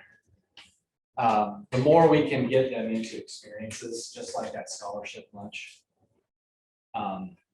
You know, there needs to be a campaign celebration of that when you're done. There needs to be, and your main donors, however many you can afford to have. You know, bring them all, bring as many as you can. But there may be some other specific things that need to be done and continue to be scheduled all throughout the year. And it's very formal sometimes, you know, they're very recognition driven, right? But we talked about getting people into the spaces where you are, bringing them on for a tour, getting them here. Just as these are just another elements of getting them into the environment in which their gift is making a difference. And again, these are basic ideas, but the more we can schedule special events that involve them and recognize them, even if they don't recognize them, that they're here and they see tangibly the impact that their gift is making, is good. I've talked about this a lot, being very intentional. We're not very good as an industry of remembering the celebration phase. Something that we found at the end of one campaign is we did a really good job of the dinner, of the luncheon, scholarship luncheon. And we did a really good job of doing annual scholarship reports to our endowed scholarship donors. They would get a picture of a smiling student, a thank you letter, a financial summary of where their fund was, you know, how it's grown, you know, certainly who benefited from it. But what we didn't do a great job of is even bigger gifts of towards programmatic support, you know, gifts to parts of buildings, you know, not necessarily the person who named the building, but who gave $250,000 for a key part of the building. Why wouldn't we report to them on how that building has continued to change lives? You know, we could create one report and personalize the beginning of it to say, you know, your gift of $250,000 5 years ago continues to pay such dividends for the lives of people who come through here. And so sometimes, you know, we can, it's administrative work for sure, but we can broaden the impact reports that we create and personalize them.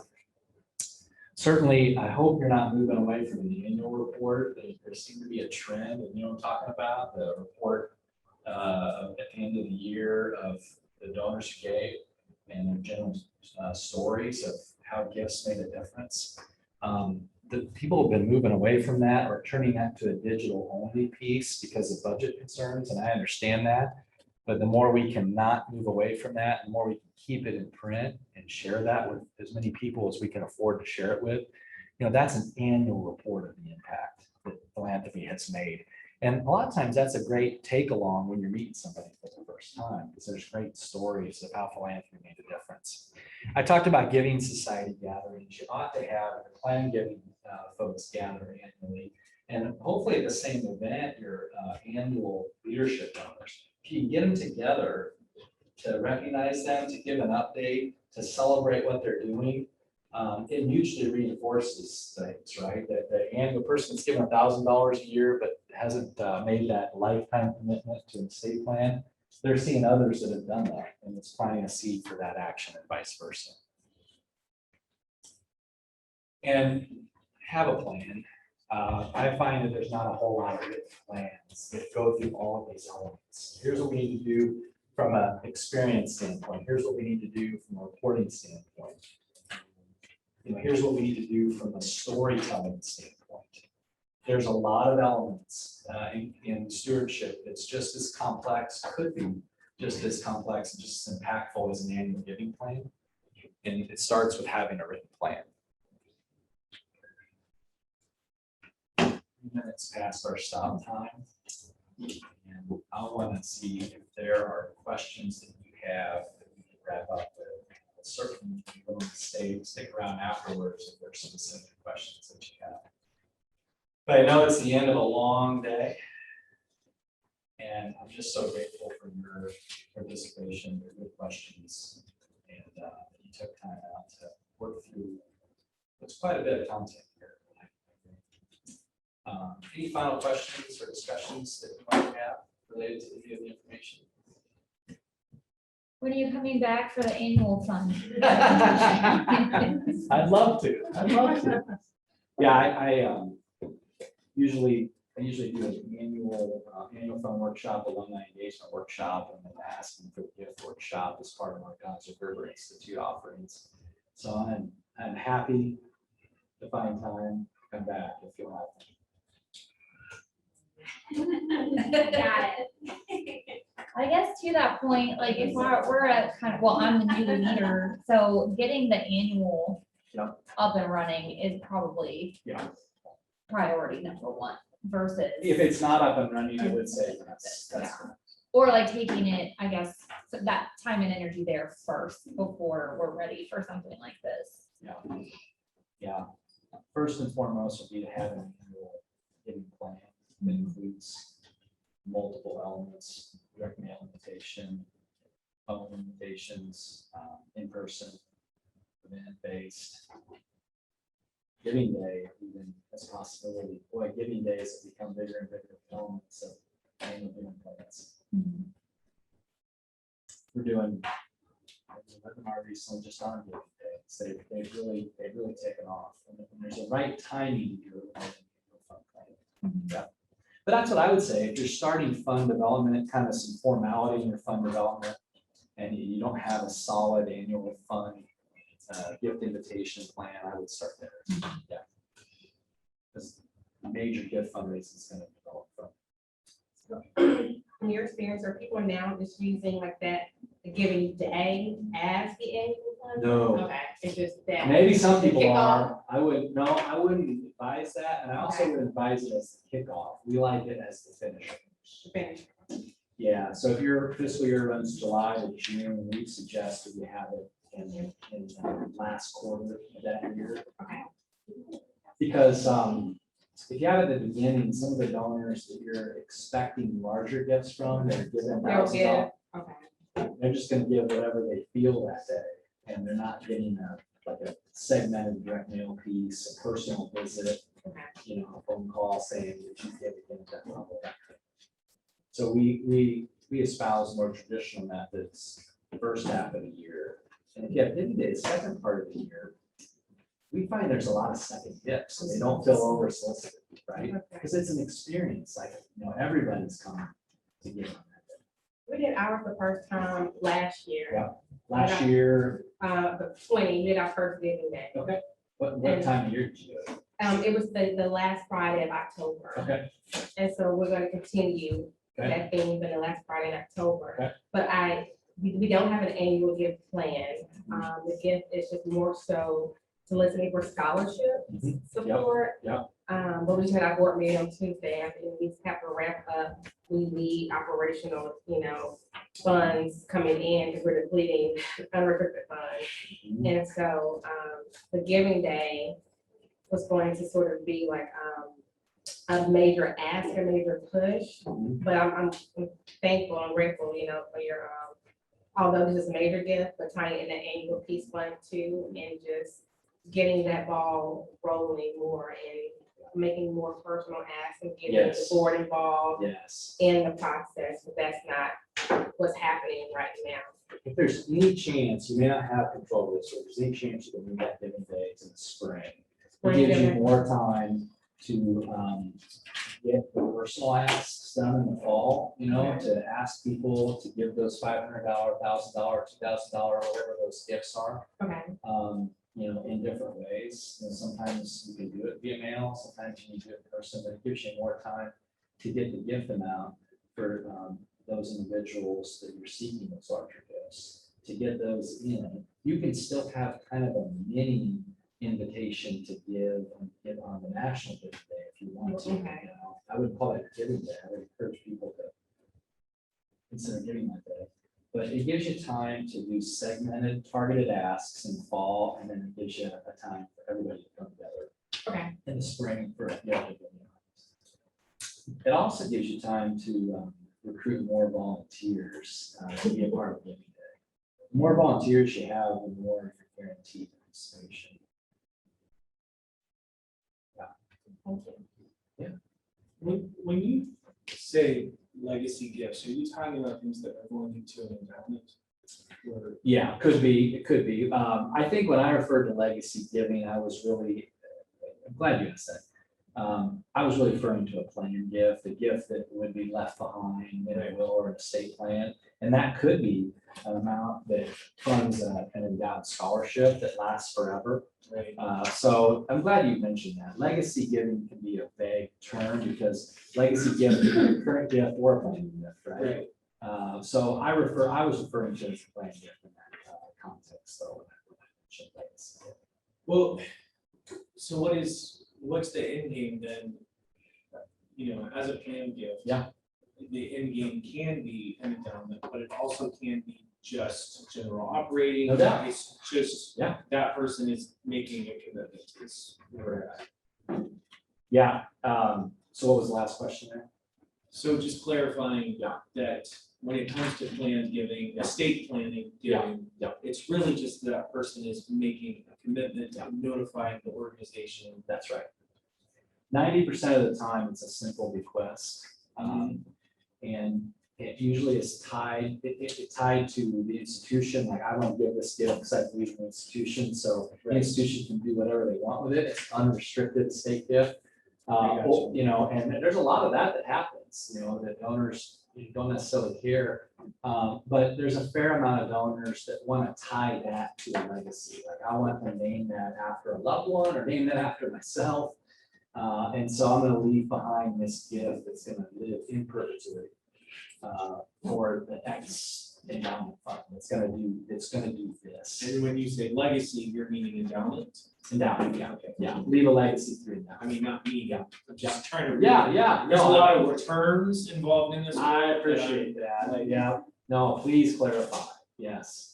So that's why it's important for us to engage people in planned giving, just to simply ask, have you ever thought, you're a very loyal donor to us, have you ever thought about leaving something in your will or your estate plan? Do you have any charitable plans in your estate plan? And if so, have you ever thought about, you know, our organization being a part of that? If you ask that question, you might be able to catch people in the right moment to say, yeah, I think I'd like to do that. And for that person that we mentioned earlier that gives $100 every year, you know, you might plant a seed that this is something you want to endow permanently in your estate plan. You know, for X amount, you run the numbers. If you distribute 5% a year out of your endowment, you can help that person understand that a gift that you would leave behind at this amount would ensure that $100 gift in perpetuity. Right. So that's a nice way for a modest donor, current donor, to be able to leave a legacy, you know, through a gift that would be in your endowment and only the earnings is spent every year. The gift is protected. Does that make sense? Yeah, there's just so many options, it's a little. So many options, I know. And so determining what's best for my organization and my patrons is. Yeah. mind-boggling. Yeah, it is. I probably created more I gave information overload today, I'm assuming. It's okay, I'm used to it. My other question is, when it comes to making the ask and development as a whole, is it okay for a founder executive director to be making the ask, or is it better if someone else is making the ask and the founder executive director is just telling the stories? I guess you're gonna hate this answer. It depends, and here's the variables. It depends on the working relationships that have formed, right? Who has the trusted relationship with that person? It depends on the comfortableness of the founder, executive director in doing that. We want to put that founder / executive director in a position to be successful, right?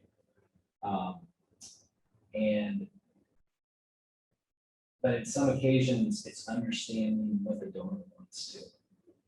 There are some donors, quite honestly, that aren't going to give the very best gift they could give unless that CEO, that founder / executive director looks in the eye and says, I really need this, to keep this mission forward.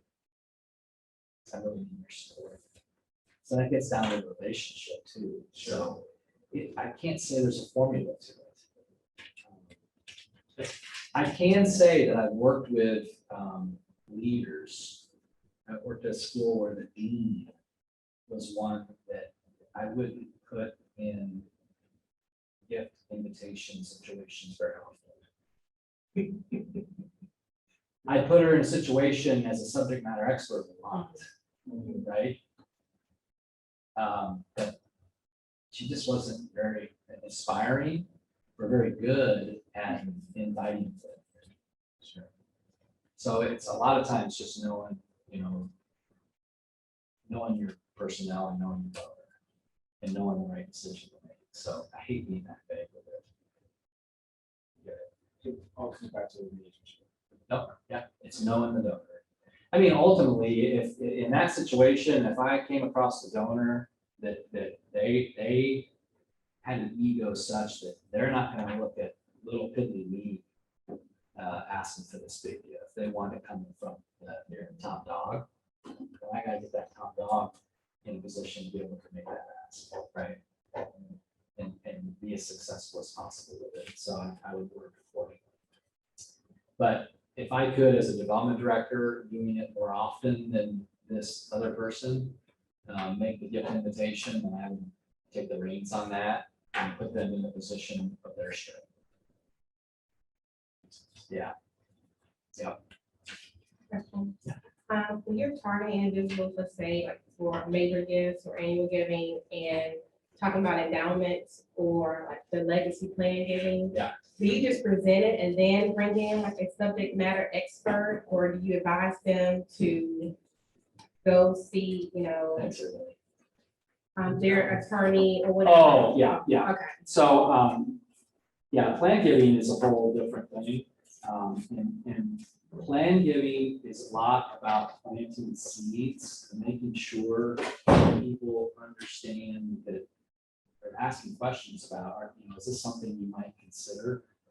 We can't structure the plan gift for Right. them, right? We have to have them work with an attorney, a state time attorney to make it happen.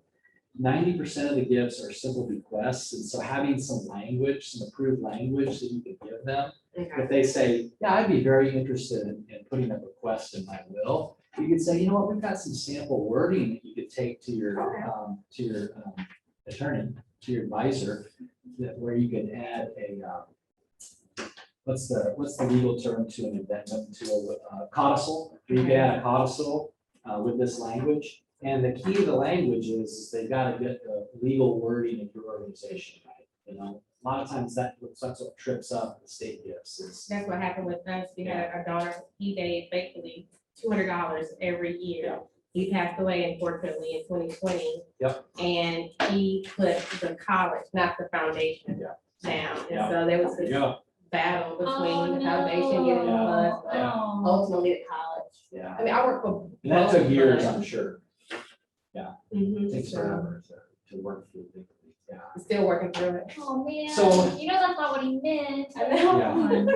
So I would say it always benefits an organization to have somebody who has that estate planning background as part of your team. Okay. Because in situations of very complex estates, having that background creates credibility. You can be in the room maybe with that person, that person's attorney. But the bottom line of it is that person's attorney has to work through the technical details of what this plan gift intent is. Okay. We can provide education on the different ways you Ways could that you can. structure it. Yeah. And we can get to that end result of plan gifts through generalist knowledge. I would say 90% of the time. It's that 10% where, you know, these huge estates where if you have that expertise, you might be able to, you know, work through something even bigger. Okay. But it's all a progression, you know, what we're working through is where do we start, right? You gotta start somewhere. You gotta start with some foundational elements of annual giving, a full year plan, and then start somewhere with major gift, cultivation and gift invitation through maybe even a small portfolio of donors that you begin to form relationships with, and you just grow over time. It's the same way with plan gift. You know, you may not be in a spot from a budget standpoint or even a maturity of program standpoint to bring in a Right. subject matter expert as an employee with plan gift, because there's some low hanging fruit we can tackle first. Okay. Related to communication, promotion, education around plan gift. Great questions. Besides the asking book Yep. And the 7 phases of philanthropy. and the 7 Faces of Philanthropy, do you have any other recommended reading?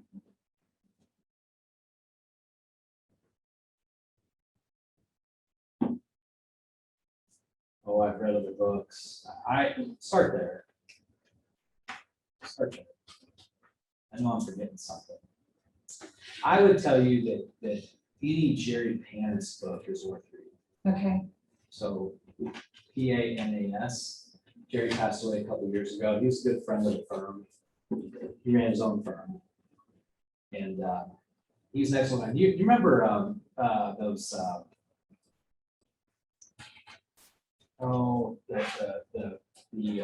5-minute manager or whatever those books were. Oh, yeah. Who Moved My Cheese, Yes. those books. Mhm. They're all thin business books that were just foundational business reading. That's the approach Jerry took to his books. Okay. I like that. Most of them are pretty thin, easy reads. And like I said, that asking book is something good to read and reread and to also give to the board members. Even if they're not really involved in the process, what it's talking about is what we talked about today.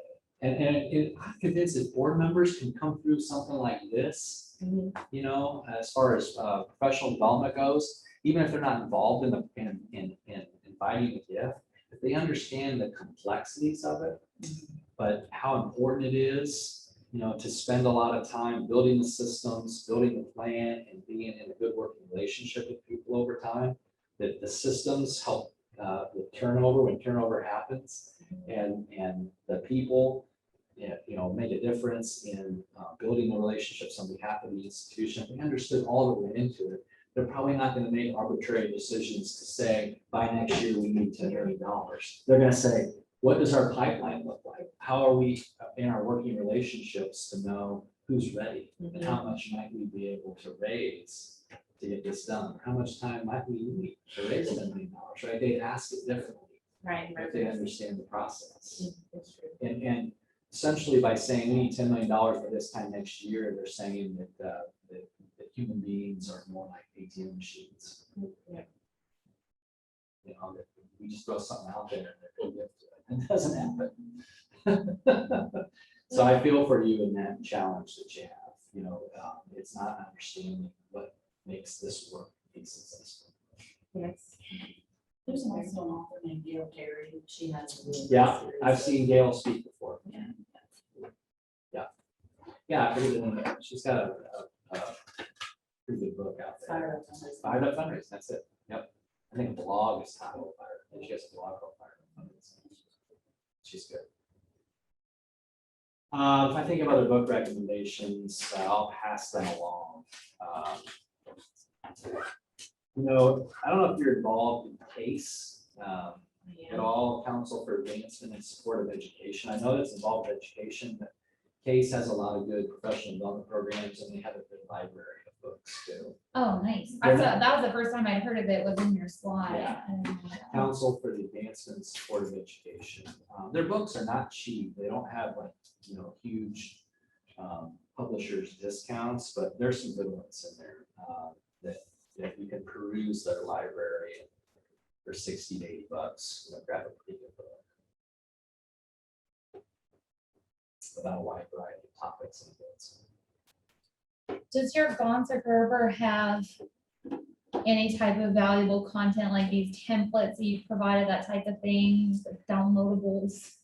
So anything like we do, yeah. We have a document library we usually utilize with our clients. But what I would tell you is if you don't get our bulletin, we do a bulletin on advancement. We've been doing it since 1953, free of charge. that? Wow. If you're not currently receiving the bulletin on advancement, it's a 4 to 6 page document that we put out 4 times a year, twice hard copy, twice electronically. It'd be good to get on the mailing list. I'd be happy to put you on the mailing list. I don't know if you're interested. Maybe, you have my email, I guess, right? Yes, it's in the slides. I think Yeah, I if you're have it. interested in being added to our bulletin on advancement, to get that free document, I wish I had one handy. Shoot me an email. There's a great one that if you shoot me an email, I'll send right back to you called Helping Administrative Colleagues Value Advancement. Ooh. And I'm telling you that would be one that I would be sending to your boss and anybody else you feel comfortable sending it to.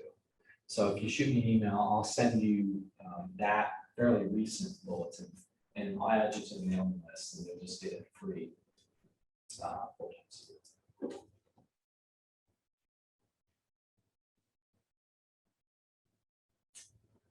Thank you, everybody. Thank you so much. Yay. Best of luck to you. If I can answer any questions in the future, don't hesitate to reach out to me.